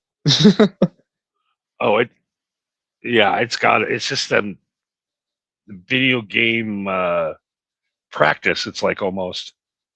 Yeah, it is a test of your skills and your muscle memory for sure, and also how clever you are and how you use your weapon or your tools rather, not your weapons.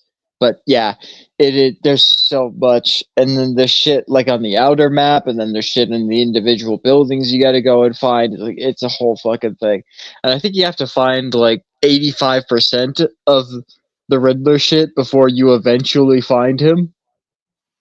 So I'm trying to get us closer, basically. Mr. Duggar says he can make homemade bread dinner rolls, Cajun roasts, See, Johnny, this is what you need to do. Southern food. All you need to do is you need to find roommates that could basically deal with you. But you would have to have some sort of, like you said, it's a give and take. So you are giving them shelter essentially at the cost of them being the house bitch. So Yeah. So other than you putting a roof over their head and paying for the bills and everything, what do you bring to the table?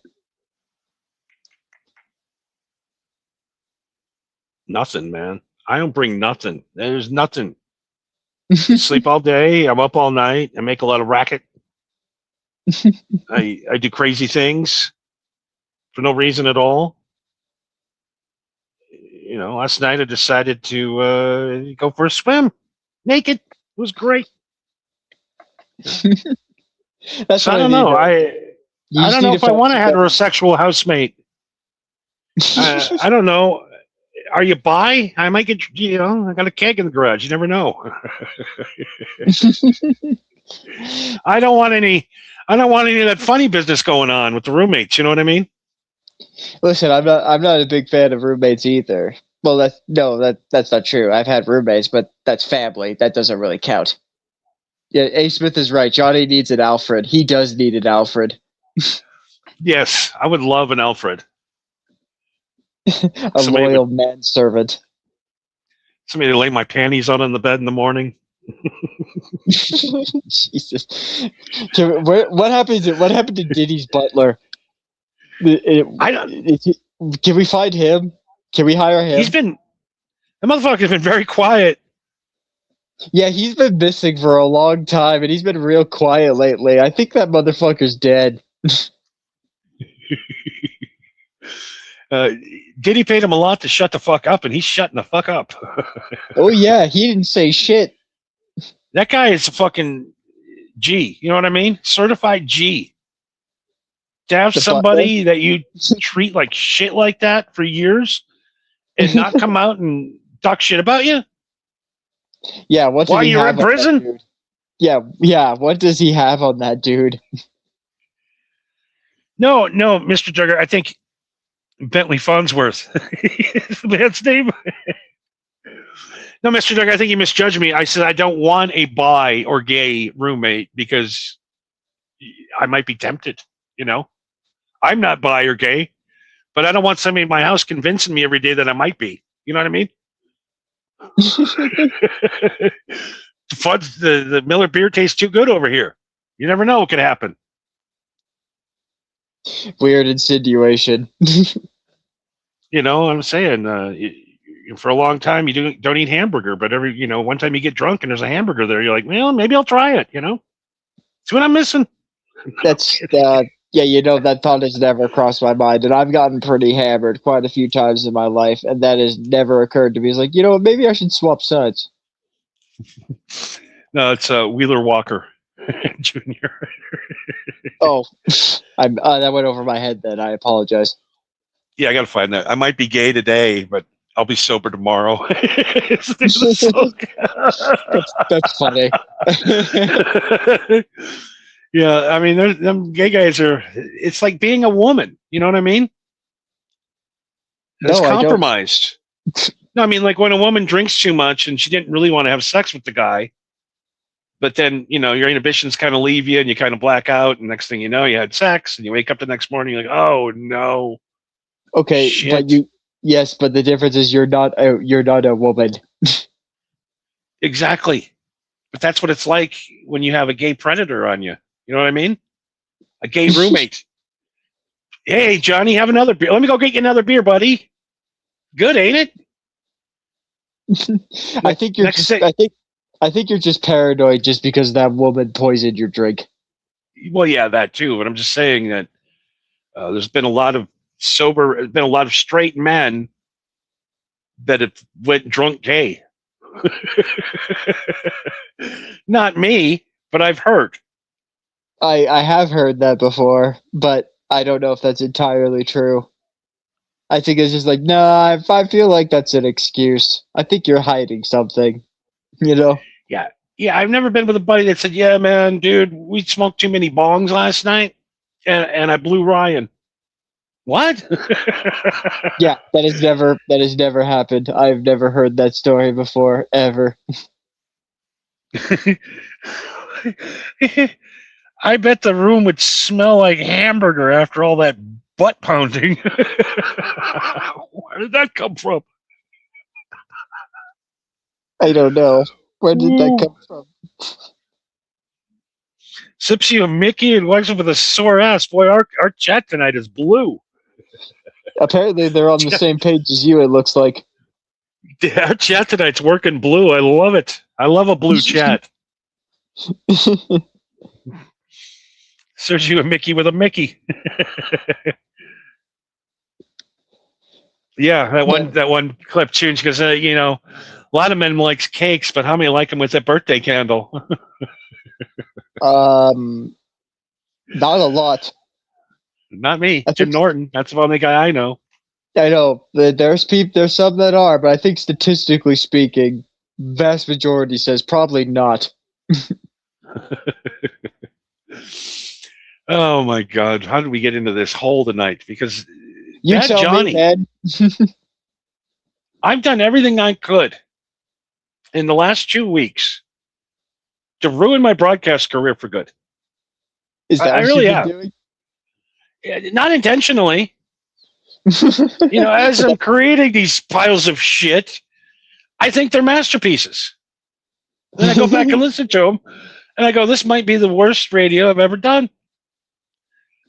I've lost 200 followers on X because all of the women that listen to the show don't listen anymore because I'm a fucking creep. I'm a weirdo. Nasty. I am. I'm out of control. Yeah, dude. Why do you think I've been trying to scold you on this shit? Like, it's not because I'm trying to, it's not because I'm, trying to change you or anything. I'm just, nobody wants to hear that. People, even if people do find it funny, they can't even openly support that anymore. I don't know where it went wrong. But you crawled under a rock and then went to prison. It's over. Tomorrow night there will be no more cups and cakes. It's done. Lost my mind. I don't know what's going on. Lost it. Maybe you've been at it for a while, man. I don't think anybody would blame you if you just took a little bit of a breather. So we'll be back. We'll be back stronger this week. stronger and more focused. And I maybe I just need to get laid tonight and get it out of my system. I don't know. See, Maybe. I don't know, man. I love Pahrump. I do. I love it. You know what I mean? Sure. But there's nothing to do. Hey, you live in a fucking desert. I know. There's nothing to do. There's nobody hanging out. There's nobody. It's not all the people in and out of town. When you bang a chick, you still got to. When you bang a chick, you still run into her every day. You know what I mean? There's accountability. Having sex with women in this town. Except for the brothels. Yeah, I mean that's really the only option I have out here, and that's boring. I don't like it. I'm going on record.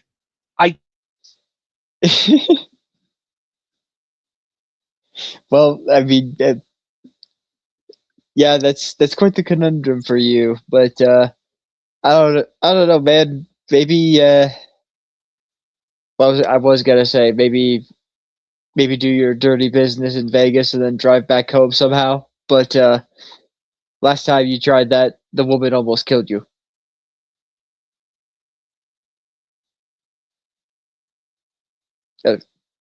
Johnny, you there?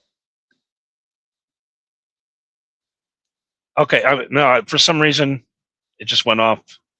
Oh, okay. So we'll see.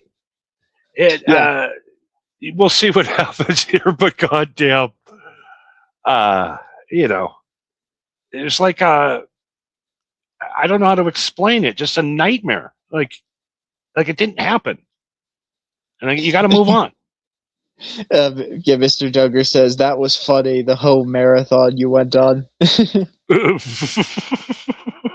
The whole marathon. Yeah, it was called the Kush Sevens. Yeah, I like whole marathon though. That's funny. Whole marathon. It's okay to be horny off air, but on air it's just creepy. Yeah, do your dirty business alone. I think A. Smith said one time, "Dude, take a break and chill the fuck out, man. You're gooning." On the show one night. It's like, dude, chill out. Seriously, dude, you got a problem, man. Yeah, it's. Oh. Yeah, I really don't know what else to tell you, man. Shit has changed, whether you like it or not, and I know that you especially don't like it because trust me, I didn't like it either. I bite my tongue every time I want to say something funny, but I go, somebody could take that out of context. Probably shouldn't. You know? Yeah, like my humor in public does not work. No, obviously not. It doesn't. I'm a spectacle. Yeah, you got kicked out of the fucking Denny's because you were causing a fucking ruckus somehow just by showing up there.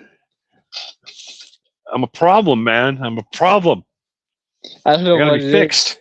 Maybe I need to be neutered. Like chemically castrated. I mean, it works for dogs.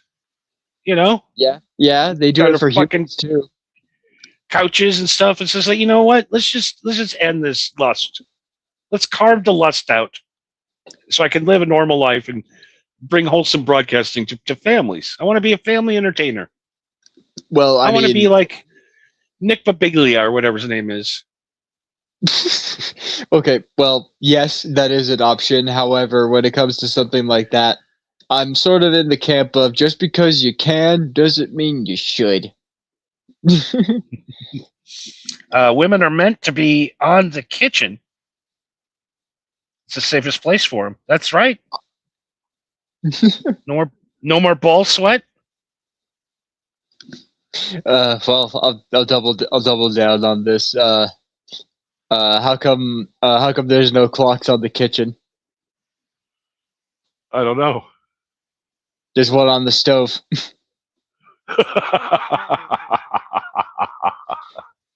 They don't need a clock in the kitchen. They got one on the stove. What's another one is I like the one where they says, "I need to get a new dishwasher. This one's broke." And they show a picture of his ex-wife. yeah. Actually, here's one that I got from the Aussies. What do you say? What do you say to a woman with two black eyes? What's that? Nothing. You already told her twice. Jesus, man. Fucking Aussies. Oh God. I look back on that and go, God damn, those were the good times. Oh God. Yeah, back when you could joke about things and it was obviously a joke. I mean, so let's look back. Mm-hmm. Number one, you could afford a house and a car, have a couple kids and afford it, no problem. Go to work and get shit-faced at lunch. Literally have booze in your office. And also, if smoke you were cigarettes at your desk. Yeah. And also, if you were smart enough, you could really finagle technology. Like, I remember, I'm sure you had family members that did this too, that would just record full TV shows just on VCR. Yep. That shit was totally fucking free. They couldn't stop us, you know? They just gave that shit to us. There was a record option on the VCR. Why wouldn't we do that?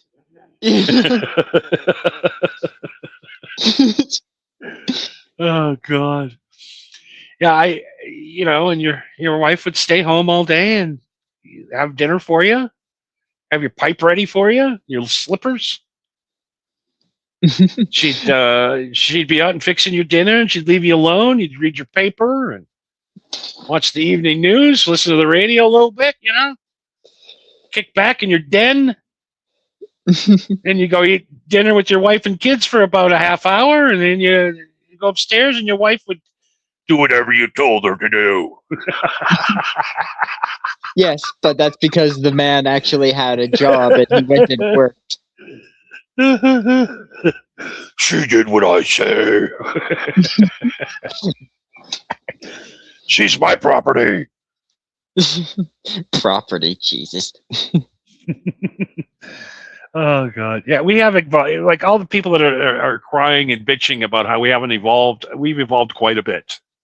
Yes, we have evolved quite a bit. Look, just in the last probably 50 years. Look back on what American society was like 50 years ago in the 70s. Like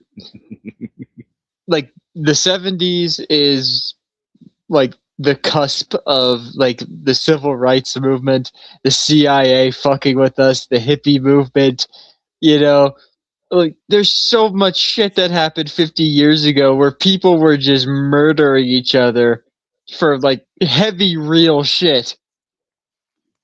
And now we're just screaming at each other and blowing whistles, and yeah, every now and then someone gets shot, and yeah, every now and then someone gets run over by a car, but it's just fucking stupid at this point.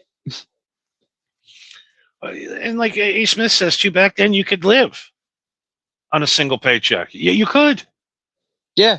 You could. There was dudes that worked at McDonald's, not a manager, just working at McDonald's that bought homes. Yeah, because crazy.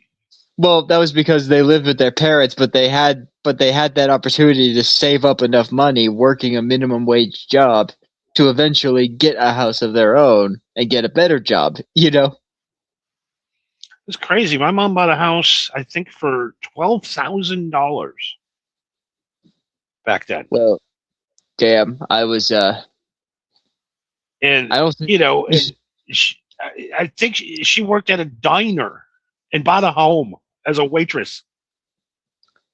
She was working as a waitress in a cocktail bar?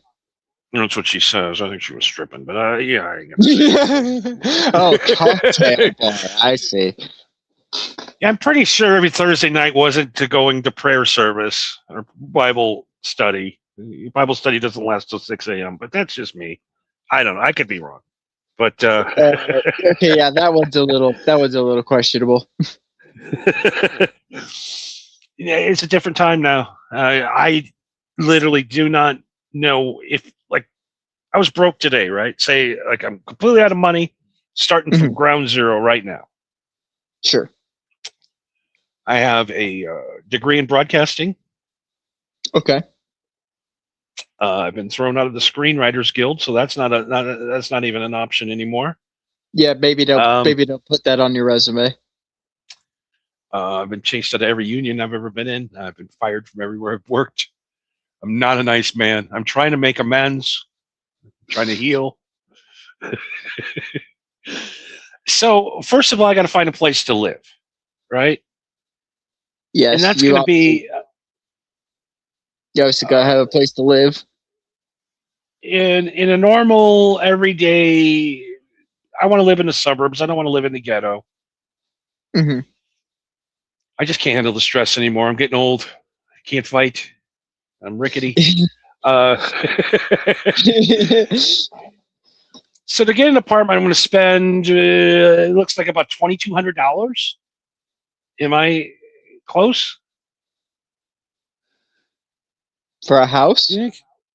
No, for an apartment, like a 2-bedroom apartment with a deck and like a 200-unit deal. Oh, two. But what in Nevada? What area are we talking? I'm just thinking anywhere in America. Oh, Like your yeah. area, what would you spend for an apartment, for a decent apartment in a decent neighborhood? Whatever they're charging up here. Last time I checked, it wasn't even fucking worth it, dude. Because I wouldn't be making that much fucking money. That's the thing. Like, So you're up almost $2,000 a month, right? well, no, because I live with, I live. No, I'm just talking about, like, if you were going to go get a place tomorrow, they threw you out and you're on your own for the rest of your life, no help. Roughly, You got to go get a place tomorrow. Yeah. I say roughly, I've got roughly $2,000 a month, give or take. Sure. Now, how much would a place cost you there? Probably anywhere between like 1,600, 2,500, depending on what area you go to or how close you are to like the main city. But they're starting to expand and build like big complexes and suburb areas and shit like that, especially on like, if you're driving towards the border between Washington State and Idaho, there is areas that like used to be nothing but fucking flatland or trees or whatever. They've chopped all that shit down and they're just building houses as far as the eye can see. It's like, Jesus Christ.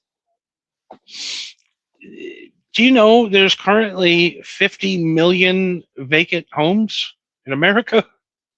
Why are you building more? Because people are expanding, the cities are getting overpopulated, and people are losing their fucking minds in the cities, and they're trying to get out. A. Smith says he pays $1,400 a month for 700 square foot. Okay, so for just a normal single dude place, $1,400 a month. Okay, so you got to make, if you make $20 an hour, that's $3,200 a month. But then they're taking about 12 out of that, so $2,000 a month. You're paying. You got $600 left. At making $20 an hour,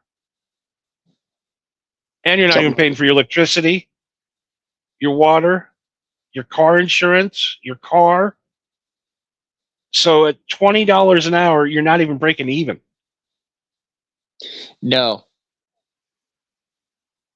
And that's for a 700-foot, 1-bedroom apartment. You're not even breaking even in life at $20 an hour. I'm not saying he's not. I'm sure he could afford it fine. I'm just saying, like today, if I had to get a job, I'm looking what job. If I went to work at Domino's or whatever, there's no way I can afford an apartment. Where do I live? That's the thing, though. I wonder if there is a way that you could possibly apply for a disability somehow. Because, it's just like, I literally have no job experience. You know what I mean? It's just like, how am I supposed to function in a society? What do you do? But like you said, like, you would have to work some sort of job. I would imagine that you would have to do what I do, where you work a night job where you barely have to deal with anybody, like stocking shelves or some shit, you know? Yeah, and then just something that's got to pay to live a normal life, to have fun, to be comfortable, to be able to afford an oil change, to be able to afford some cable TV, some internet, Johnny, do some you new understand? games. Yeah, do you understand why people are bitching about money now? No, I'm just trying to think what I would have to make to live the lifestyle I'm living right now, and I'm adding it up, and it's about $40 an hour. Who's paying $40 an hour? It still perplexes me how you need $40 an hour in order to live, and yet you have no job, and you mysteriously have this money. I'm not going to press it any further, but I just find it confusing, is all.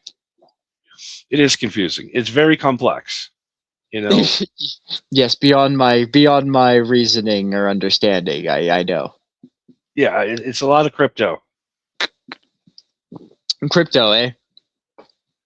Yeah, a long time ago, some bitch came over to my house, tweaked out on meth, and sat and sold me crypto for like 2 days straight. What, Bitcoin? Yeah, Bitcoin. Oh, And I okay. bought Bitcoin when it was pennies on the dollar back in the day. Right. Okay. I bought $5,000 of it. Holy shit. Yeah, and that's where most of my money has come from, is crypto. And you sold all of it, I'm guessing. Yeah, I dumped it 8 years ago. Damn. All right. So yeah, that was a pretty decent haul then. All right, that makes sense. It was a decent haul, but it was an idiot. If I sold it today, I would be almost a billionaire. I know, but this is also you we're talking about. So I imagine you had no other alternative. He's like, I need money. This is the fucking. I need to break the glass on this. You know. It's very complex. I do have money, but I have set up a trust where I give myself an allowance, because if I don't, I become a drug addict. If I don't have a lot of money, I can't buy a lot of drugs. You know what I'm saying? I like how you set up a trust and an allowance to restrict yourself. Yeah, I do. I am. It's like my old mommy. You went to the bank and was just like, I want you to handle my money. I cannot be trusted with this money. Only give me this much money. Yep. Put this much money in my account at the beginning of the year, and then don't give me any more, no matter what. Oh my god, that's funny. That's why every year, the last like 3-4 weeks of December, I'm eating ramen noodles. I'm begging for change. Jesus Christ, man. You know, if you really are that fucking desperate, like I could send you some money somehow, you know, so you can get some gas or food or something if you're really that desperate at the end of the year. No, every year too. It's like, you know what? I'm going to budget this year. I got plenty of money. It's not like it's a poor man's stipend. You know, I make about $40 an hour. Right. But you know, sometimes you go on a bender and buy vans, and you know, I'll flip that. Yeah, someone will buy it. Oh God! All right, how we are way too, okay. I'm way too stoned. I'm bringing up van stories. All right, Van living, baby. crypto Johnny, Bigfoots and Mothmans. No, I do the math every day, and I'm like, God damn, I'd be like, fuck you, rich right now. There's no point in thinking about it now, man. What's done is done. No, I set a number, I hit it. Why be greedy? You know? Yeah. yeah, you managed to walk away with just as much money as you need, and like you said earlier, if you think that that is realistically all the money that you need for the rest of your life, then why do you need more money? Exactly. That's why I don't get that. I don't have that killer philosophy where I'm like, I got to be the richest guy. I got to be the most handsome guy. I got to have the hottest chick.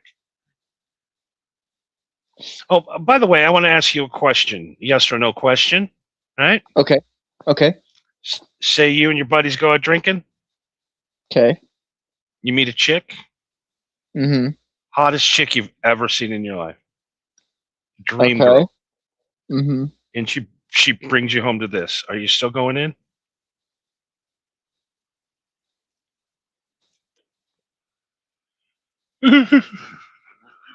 Hmm. Hang on. I'm just analyzing the trash here. How bad is the smell? Well, you could see there's just garbage everywhere. There's I'm looks not. like there's mold. I didn't ask about the garbage. I'm asking about the smell. It's gotta smell. It's gotta smell like weed, tobacco, and spilt beer, right? Am I staying the night? Yeah, this might be your girlfriend for life now. No, fuck that. I'm walking out. I'm not living in this. I'm literally grabbing garbage bags and cleaning this woman's place up. You are not cleaning this woman's house. You can't even clean up after yourself. Do you see this woman? Yes. Take a look again. See, this is the thing that not just you, but quite a few people I bumped into are just like, I really don't get how the power of no and the concept of will is so beyond you, where I'm just like, this is literally the hottest woman I've ever seen. I would do anything for her. I'm like, yes, that is why I'm not going to do it. That's the point. That woman is trouble. You know?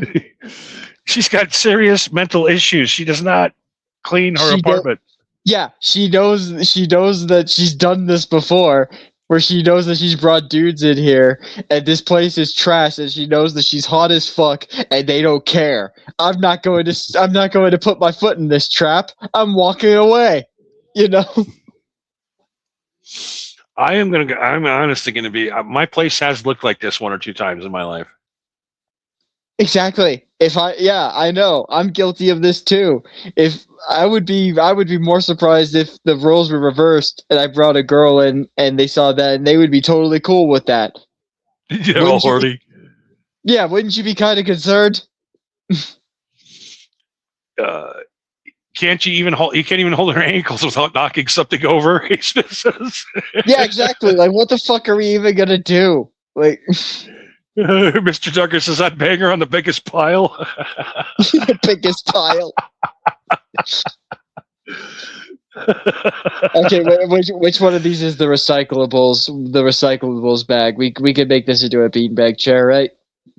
You just hear the plastic crunching as you thrust every time. Yeah. Ow! Oh my god. Most women I've ever known are complete pigs, slobs. When they live by themselves. Well, yeah, but if you live by yourself, then what does it matter? No, it doesn't matter. But all right.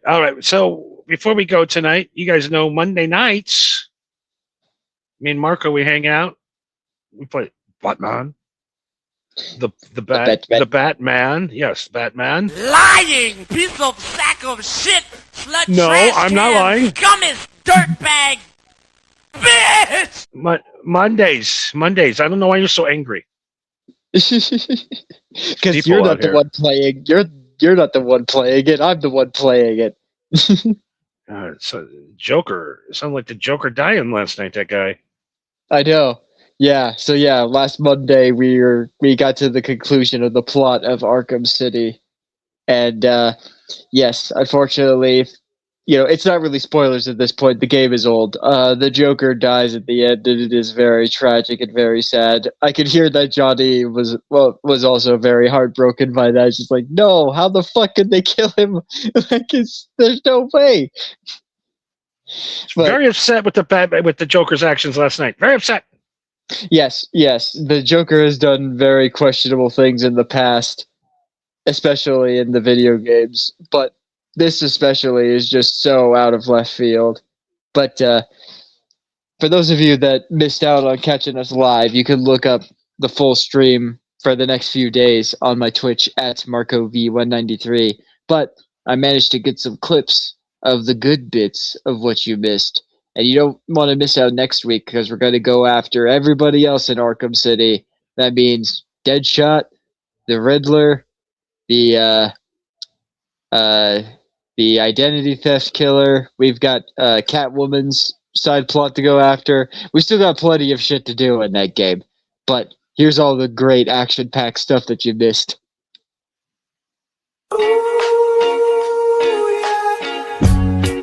Amber light on the brick wall now.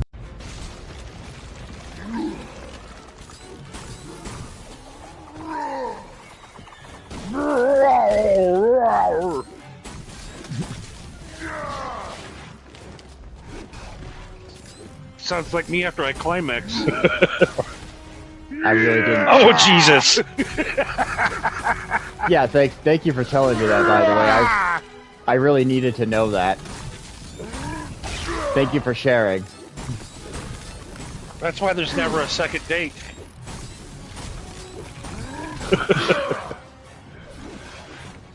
One guy clayfaced me.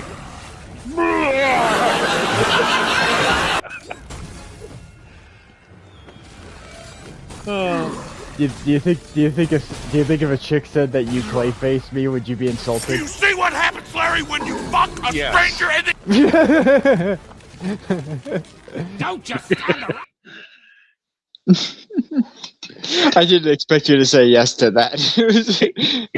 Yes. Yeah. That's why I laughed at that. Is I didn't expect you to say yes to that. Oh, and the next one here. She's as stable as a Kentucky trailer park. Yeah, but there's this little detail that they threw in Harley's here. Revenge Was, DLC. there's all of these pregnancy tests on the ground, you see? Uh-oh. Oh, she's not popping on a little Joker, is she? Well, these tests say negative. And this one says negative. So, are there any positives? Negative, negative, negative. Nope, these are all negative. So, We have a pause reality, though. Joker babies. they make your nightmares come true. Joker babies.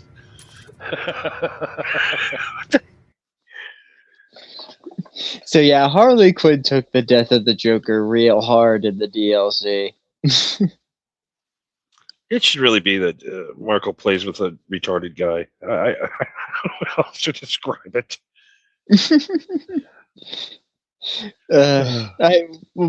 We could probably.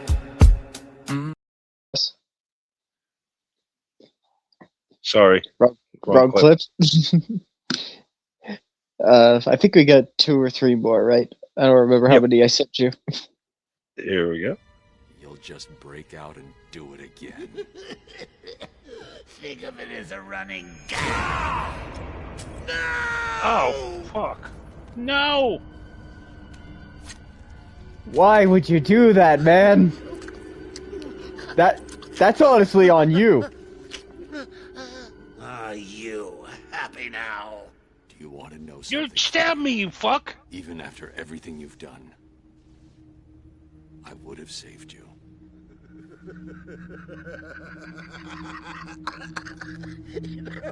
That actually is pretty funny.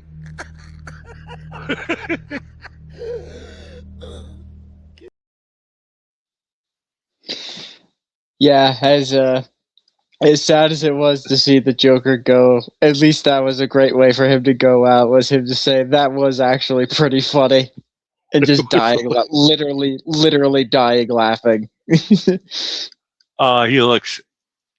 That really was heartbreaking to see our buddy the Joker go last night. I know. That I mean, sucks. he looked rough throughout most of that game, but then definitely at the tail end when he was like at death's door, it was just like, oh fuck, it really wasn't looking good for him. And then he had to just stab Batman in the arm that was holding the cure for some stupid reason. He literally could have just crawled on his hands and knees and was just like, Batman, please, I am literally dying. You know, like he literally Yeah. could have just gotten the cure. And Batman would have. See what happens when you premature judge? Yep, When you go on exactly. your first instinct? See? Joker, you get what you deserve, buddy. Yeah, just chillin', man. Beanies pulled down low, sweater feels good. Mike is Wrong clip again. Wrong clip again, I'm sorry. Jesus Christ. That was for a bit later. Jesus. I stream usually 3-4 nights a week. I kind of shake it up with a different variety of things, but Monday nights. Oh, yeah, 10 here you p.m. go. This is how we Pacific could time, describe our I Monday use night it as an streams. excuse to expose my friend Johnny to video games that I think is really cool and neat, because he is somebody that didn't grow up playing very many video games. So he's basically my reaction monkey. Speaking of which, react monkey. Boomer here. Excellent.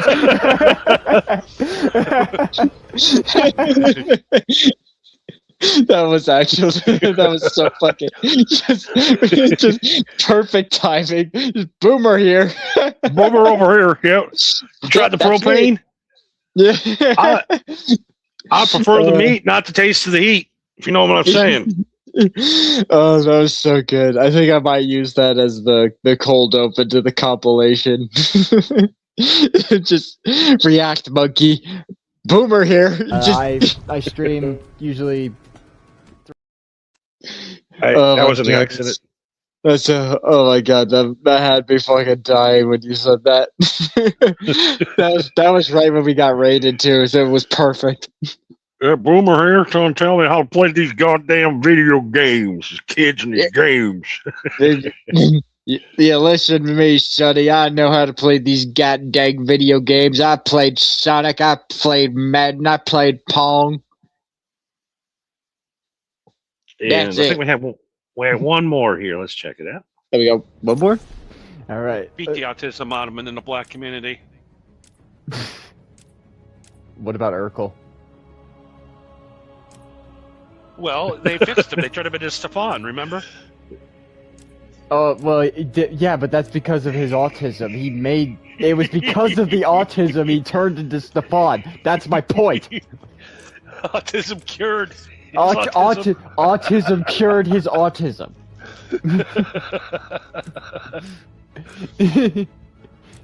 It cured his autism so much he could flip it on and off at a whim. Yeah. Room's kinda swimming in a golden light. Don't know if What is it's happening? day or the dead of night. That wooden grain looks like a faded map. The whole world's caught in a hazy time trap. Yeah, we're too stoned. Yeah, you know what I just noticed with this picture? Just drifting. It looks like his arms and the clothes and everything are wood too. Yeah, that's what you can get on Gemini for a show intro. It was awful. That was The fuck is- yeah. All of those Gemini intros were fucking terrible. What? It was bad. What does wood grain and smoking weed have to do? Maps in the grain. What the fuck does that? Do you think we literally smoke weed and look at the grain in the wood? Sounds like a good idea, actually. I'm Doesn't sure sound like a bad idea. that seems like more of like a mushrooms or an acid thing to do, to be honest. Yeah, maps in the grain. Yeah, it's we're not quite there yet. AI is getting real fucking close though. as you could tell when our album drops of the various AI intros that we have made hundreds, if not thousands, between me and Johnny of AI generated songs. But it's that old saying of you put a bunch of monkeys in a room full of typewriters, and one of them will eventually end up typing Shakespeare. Like, statistically speaking, if you shit out 1,000 songs, 10 of them are gonna be good, right? I mean, those records are going to be fire. I think so. I'm excited. Another thing. We should just serve that for a segment of guys doing things that will never sell.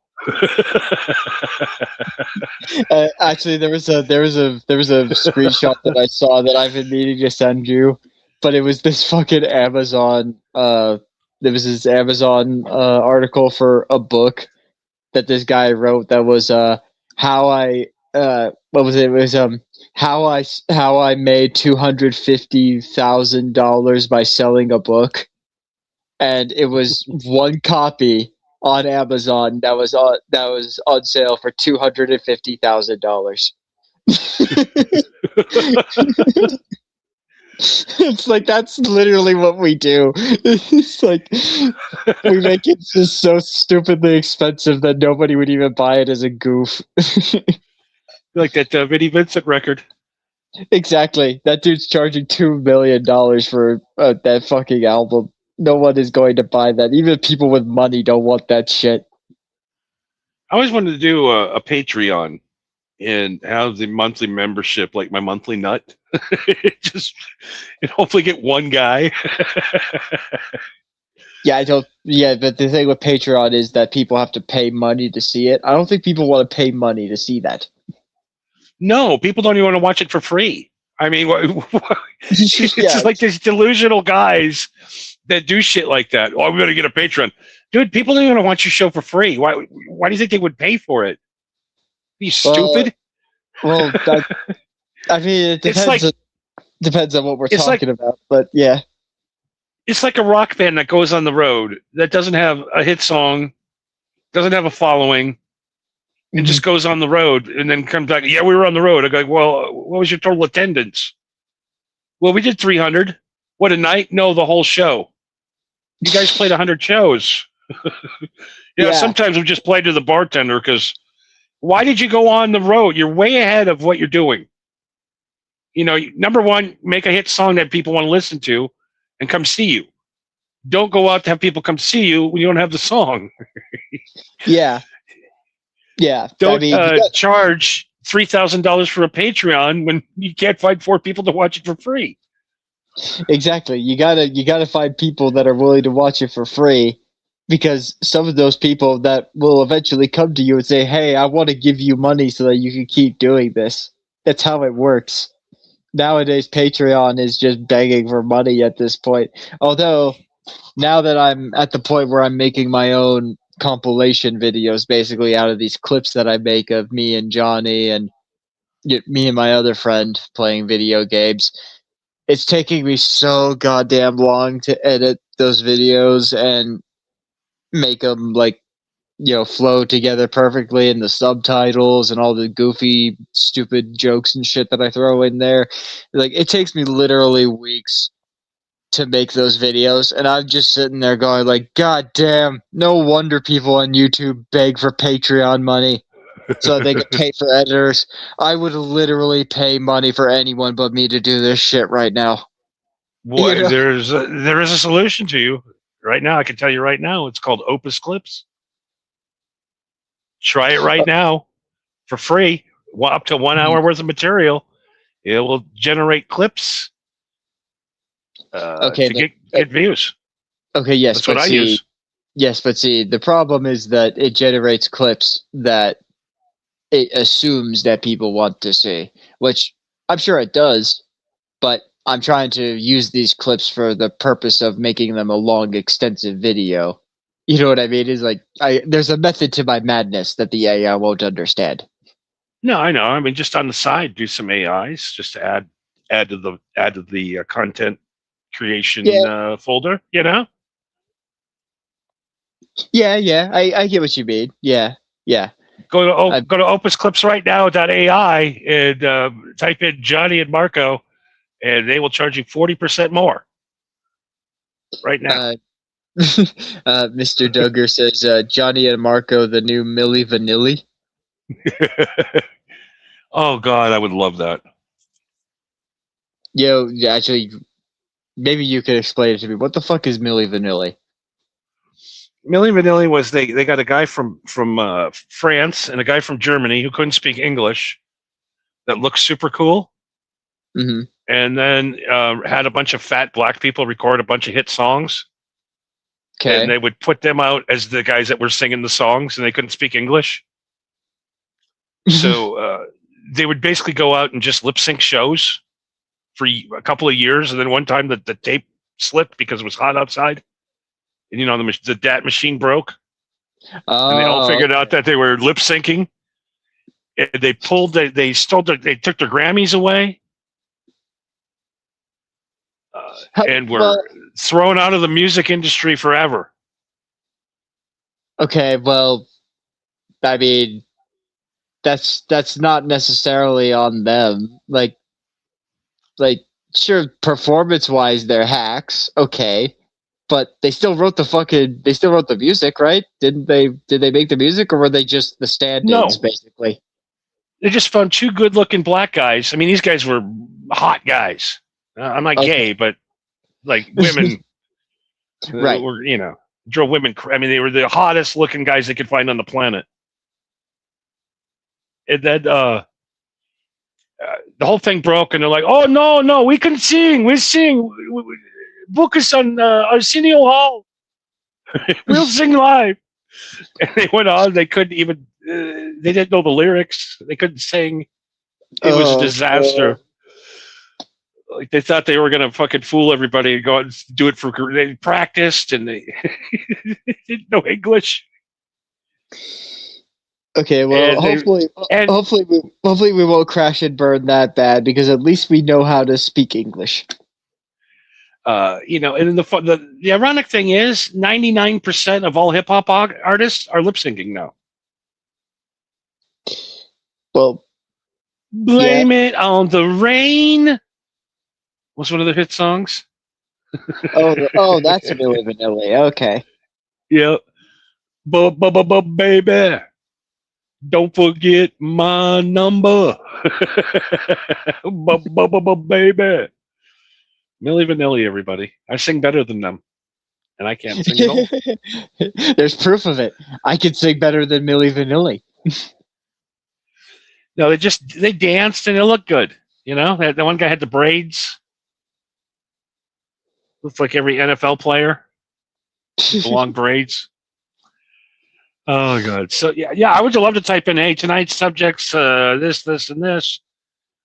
Make the podcast and post it, and I'll be drinking my beer. Yeah, like AI is getting to the point where it's becoming a really useful, neat, and handy little tool. But let's see what happens 1, 2, 3 years Lying from piece now. of sack of shit, slut, trash can, scummy, dirtbag, bitch. The AI has not Why? appreciated. Why are you so mean? AI's mean. Yeah, the AI doesn't appreciate the shit talking that we've done of it throughout the years. Oh, we have a very important guest tonight, a VIP, a former guest of the show in the chat room right now. Everybody, we have Dirty Dalish. Hello, long time no see. Welcome. Thank God you got that one right. The woman who brings sunshine and great photography on X. I would recommend checking her out. Those photographs are breathtaking. I'm not even lying, man. She's got an eye. Got an eye with that photograph. She's like the Def Leppard. Photograph. Oh, I thought you were going to go Nickelback there for a second. I was going to strangle you. I didn't even cross my mind, but thank God it didn't. Yeah, thank God it didn't. I was just like, you better not, you son of a bitch. Dirty Dalish, you should better follow her at Dirty Dalish because she's one of those people that are living one of those lives that are spectacular, just breathtaking. the trips and the I'm not stalking you. It's just it's one of your feed comes up on my thing. I'm not stalking you, Dirty. I'm not creepy. I just for some reason when I'm on X, your stuff comes up and your photography's great. That's all I'm going to say. For those of you listening at home right now, what you are hearing is the sound of Johnny digging his own grave. Exactly. Where does it become asking a woman? Where does it cross the line before complimentary to creepy? You know what I mean? Like, yeah, I saw that photograph taken on October 7th, 2021. I was across the street looking at you. Yeah, that's where it gets creepy. I was there once. Oh yeah, yeah. That's fucking creepy. You literally went through the timeline. You went back like 5 years to find the restaurant that I was at. Yeah, that's kind of weird. Yeah, I mean guys, don't ever do that. Don't stalk a chick online, and don't like anything longer than 2 years. When you go back and you're stalking a woman and you accidentally like one of her photos for like 8 years ago, that's stalker behavior. Yeah, that's stalker behavior. Although, on the flip side of that, I have dated women where they've considered it a red flag that I don't use social media, which obviously that's not true. I'm using social media right now, but it's not me. You know what I mean? Exactly. So I tell them no, I don't use social media, and they consider that to be a red flag. And I'm like, why? Why is that a red flag? Because you can't look me up on a whim and just find anything that you don't like. You know what I mean? Yeah, I mean, back in the day when I used to juggle a couple at the same time, you would have to block one woman from one Facebook account and have her on that one, and then on the other Facebook account, you'd have to block the other one, and sometimes you'd fuck it up and get caught. I've talked with people like you, where they said that they've dealt with multiple relationships at once, and I could never fucking understand that at all. And I've been accused by women of cheating before, and I'm just like, do you have any idea how hard it is for me to have a job, maintain a social life, like hang out with my family and shit, and then on top of all of that, hang out with you and be your boyfriend?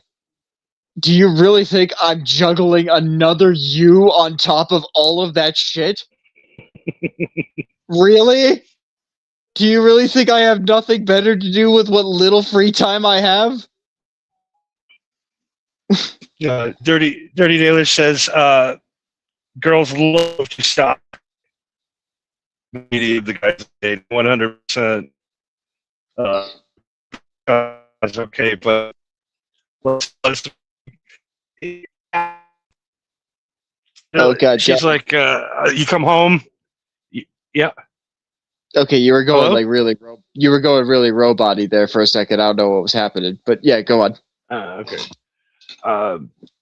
No, you get home from work, you're at lunch, just looking at chicks on Instagram or whatever, and you accidentally hit a like. You come down and says, oh, looks like you like girls with big asses, huh? Huh? Who's Tina? Are you screwing her? Well, she lives in Argentina, so I'm pretty sure we're not screwing, but I don't remember. I don't like anything now because I'm under surveillance. Well, that depends. You want to go to Argentina or not? When I do know that my girlfriend's stalking me, I'm going around and hitting all like the puppy rescues and stuff, going, anything I can do to help? Puppy rescue? Yes. Count me in. Keep messaging people. Anything else I can do to help my community? You know what? The girl would dump you because you're boring.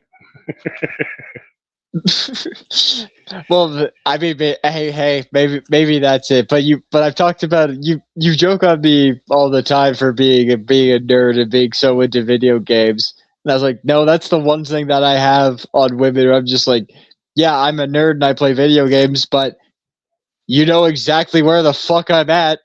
80% of the time, I'm right here doing what I've been doing, playing video And now games.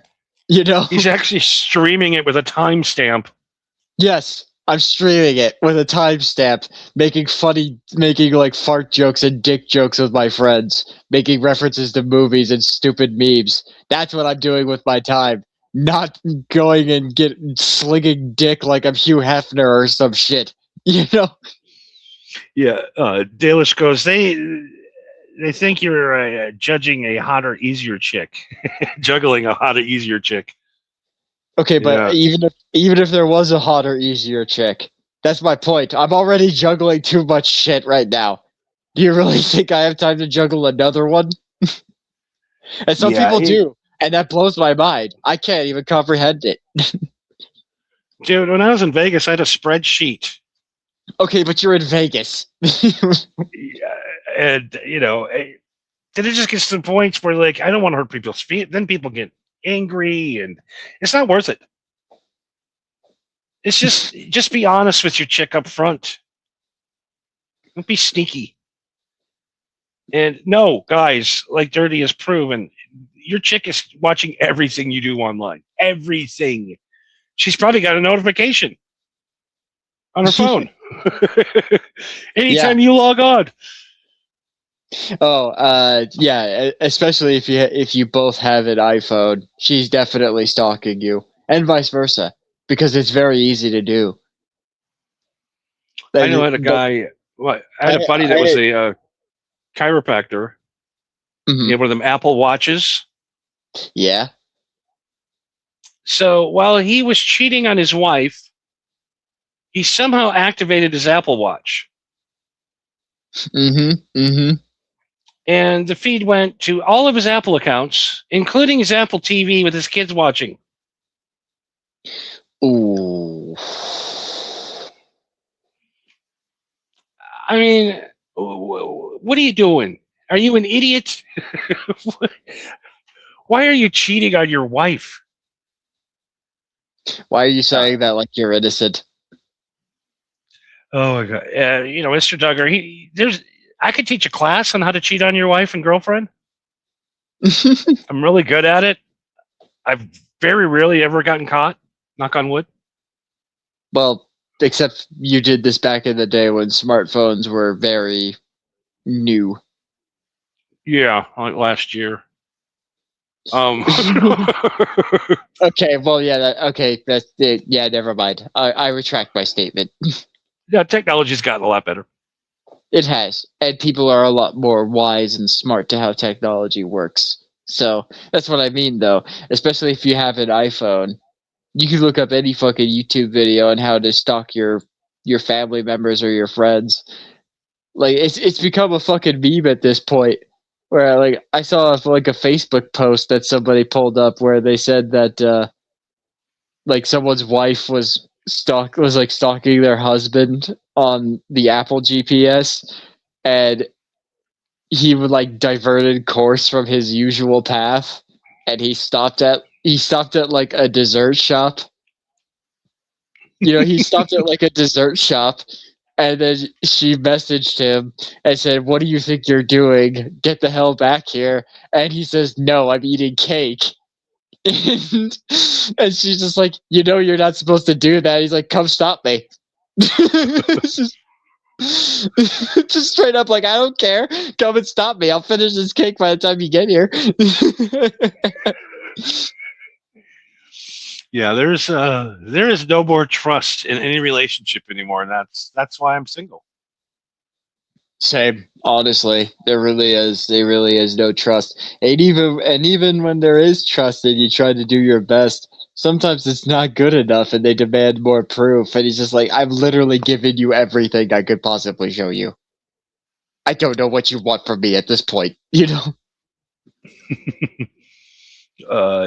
Pause Reality says, you can all come up with a few good combinations following up with this phrase. She's a 10, but she lives in that house we showed you earlier. Oh yeah, maybe you should pull that up and ask Dalish her opinion. This might be a picture of Dalish. No, thankfully this isn't her. I'm pretty sure anyway. This might be where she's sitting right now online in this house. Okay, yeah, so yeah, she's a 10 out of 10, but this is her apartment. And yes, this is her mess. She lives alone. Now, I said no, I'm backing out. Johnny says no, he would be cleaning this apartment immediately, and he would do anything that this woman says. And I said, which is exactly why I would be leaving. Buzz says, I have a good one for this one. She's a 10 out of 10, but she's already revealed to her keepsake of her ex. Depends on the keepsake. What do you mean by keepsake? What, the dude's head or something? Yeah, I went right there. I went right there. That's where I go. Well, I mean that is what I mean though. Keepsake is very vague. What do you mean by keepsake? Dalish says, my room is cleaner, but she's hotter than me. I too would do anything for that woman. Dalish says. Which is, see, that's exactly what I mean. Is that like she's been in this position before? I know I'm not the only man who has walked in here and came to this crossroads before, and I'm going to take the road less traveled and go, nope. You know. Which the horror. What I like is the women's bathrooms. Those are the worst. I don't even want to know what that fucking bathroom looks like, dude. I'm walking. Makeup from 12 years ago sitting on the counter.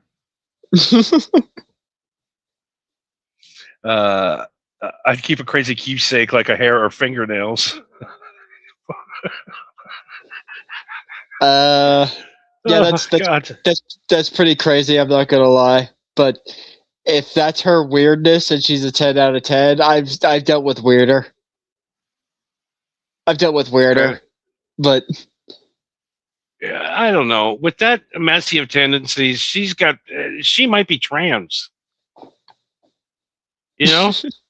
Because a guy would live like that. I don't see a woman ever living like that. Well, with one chin. With one chin. I was actually just about to say, someone hasn't seen my 600-pound life. She's a 10, but if you clean her room, she cheats on you. If you clean her room, then she cheats on you? How is that fair? I'm trying to make your place livable and you cheat on me? That's a double backstab.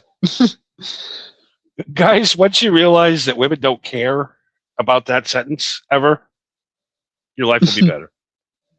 I did this, they don't care. They didn't ask you to do it. Even if they've asked you to do it, they didn't ask you to do it. Oh boy. You know, this world, there's always something. That's me, you know. If I get my hot chick, she lives in a dirty place. If I find a clean place, I get a dirty woman. Well, yeah. You can't have both. Well, that's the thing, though, is that people love to go on about about the battle of the sexes and sips on tea, women, you know. It's like, but at the end of the day, in my opinion, is like there are some characteristics and traits of both, but I would argue that this is more just human. You know what I mean? Like, these are just negative human traits that are in both sides. Is it more prevalent on one side than the other? Sure, maybe. I don't know. But we're not innocent in this scenario. You know what I mean? I guarantee you, there's family members that I have met that I know that have houses that are exactly like this, and I had to walk in and be like, yes, good morning to you too. This is totally normal. You know?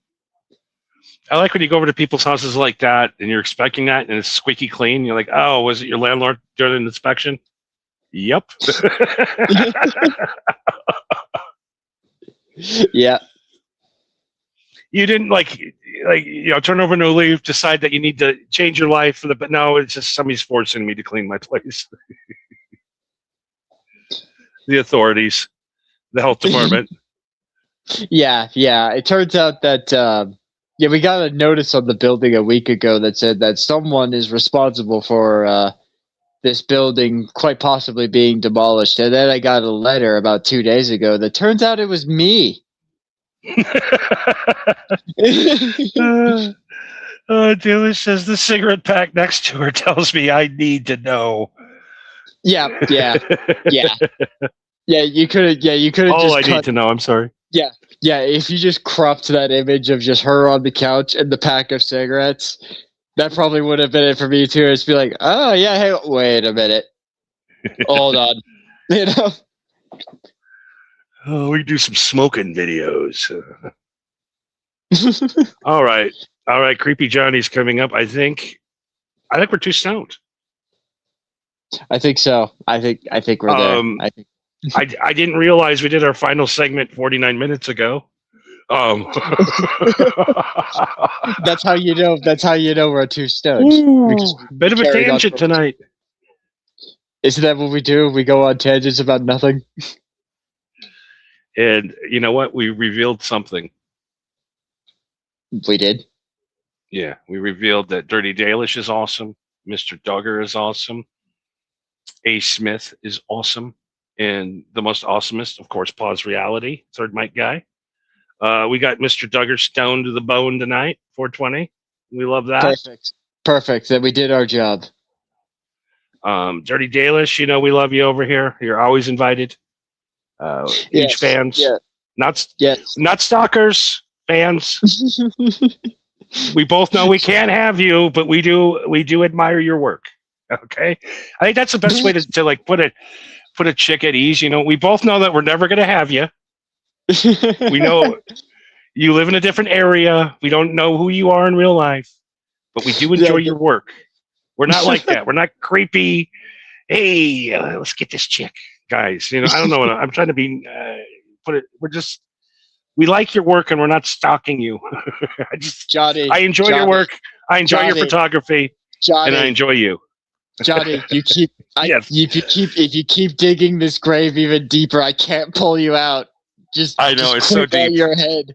I'm trying to crawl out of this bomb, and it's ready to explode. We better go. You please just toss the shovel up here, man. Just quit while you're ahead. Rick is like, dude, I've been screaming at you for an hour. It show's over. But the show's been over. But dude, Dalish showed up. We had to hang out. She's our favorite. I know. We haven't seen her in here in a hot minute. We had to keep going. Where is the videos? Rick, you had one fucking job. I gave you a script and everything. This is your one time to do something on this show.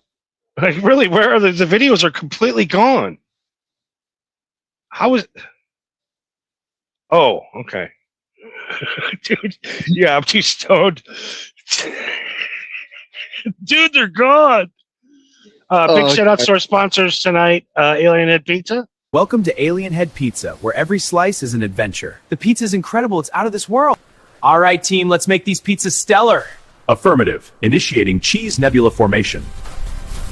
Thank you, Dalish. It's always a pleasure to have you on. Efficiency optimized. This place is amazing. And the pizza looks incredible. One Cosmic Supreme, hot and red. Alien Head Pizza. It's a whole new universe of flavor. Cheesy and delicious. The cheese pull is insane. You gotta try it yourself. Hey, producer Rick here. Just wanted to say thanks for watching and listening to the MHH Network, to all our followers, haters, and occasional viewers. Be sure to like, comment, and follow, as if you don't already know how the internet works. Want to see more?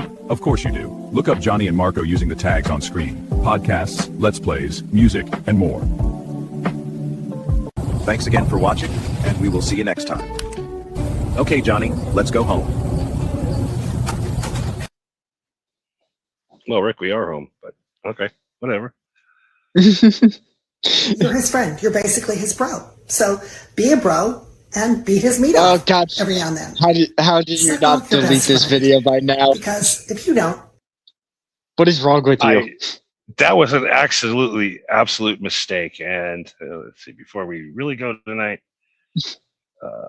Pause says, always great to see you. Pop in, Miss D. Everybody loves Miss D. Who doesn't love Miss D? Absolutely. Yes, absolutely. Not here to harsh your mellow, man. All right, thanks, guys. You guys have been great tonight. Working a little blue. That's the way we like it. Yes, always. It's always good. It's always good to have somebody in the chat. It's much better than when we first started this, where we were just like, all right, 30 minutes in, let's see who's in the chat, and no one. Okay. Next topic. It's always good to have somebody in the chat, especially Dirty Dalish, who we haven't seen in here in a hot minute. Always good to see you. Absolutely. And yeah, you guys really make the show a million times better. Thank you once again. Not to sound corny, but we do appreciate it. And I think that's it. I think we're done. We're too stoned. Yes, we are too stoned. Be sure to catch us next week for another episode of Stoner Hippie Shenanigans. And also next week, Monday, 10 p.m. Pacific Standard Time, for me and Johnny's conclusion of Batman Arkham City and moving on to Arkham Knight. You don't want to miss that, because we're going to be wringing the Riddler's fucking neck. I know there's a lot of you out there that have played that game and never bothered to go through the Riddler shit. I'm doing it for you, so please, you don't want to miss that. Same bat time, same bat channel. I am the Batman.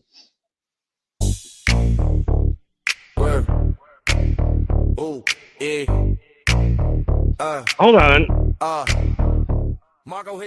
What do you think? We'll have to see if do you think this is album worthy? In the cup in the coupe, roll slow. We gon' party all night long. We gon' turn that room to a sing along. Tell a few jokes, make the whole crew laugh. Green on deck and it's gone real fast. Eyes on red, yeah, the Kind of sounds like the Fresh Prince. Keep it loose, keep it slick, keep it wild. If you came for the heat, then you came to stay. Marco and Johnny got the whole place awake. 420, baby, 420, baby. Marco and Johnny, they don't play, baby. All night long, all night long. We gon' party. I mean, it's got a good 90s hip-hop chorus. It does, but I would say if we didn't already have that gangster rap one, like if that gangster rap one that you created didn't already exist, I would say like this one's passable, but we already have one that's kind of like this, you know? Yeah, that's what I was thinking too. I thought this one was a little, I don't know, gay. Well, I wouldn't say that. We made it for the 420 episode. It made sense, you know.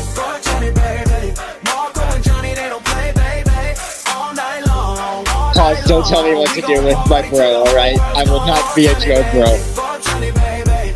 Joe bro.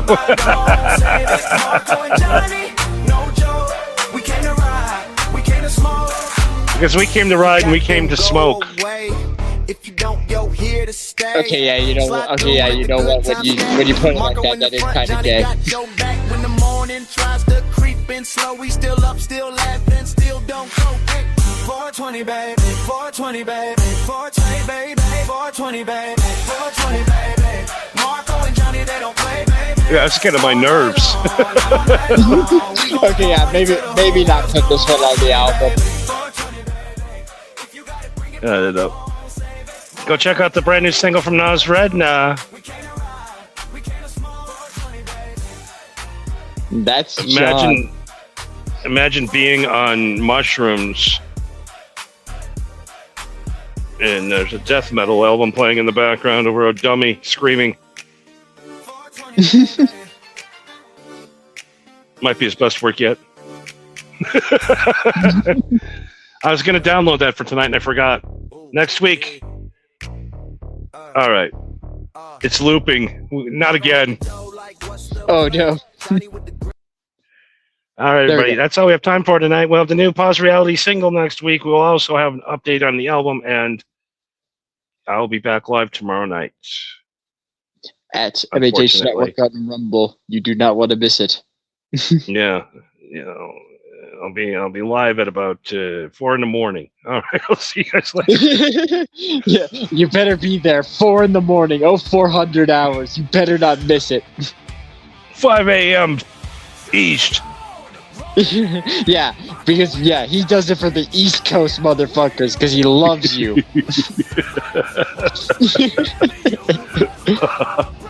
All right, brother. Thanks again. Yeah, peace out, man.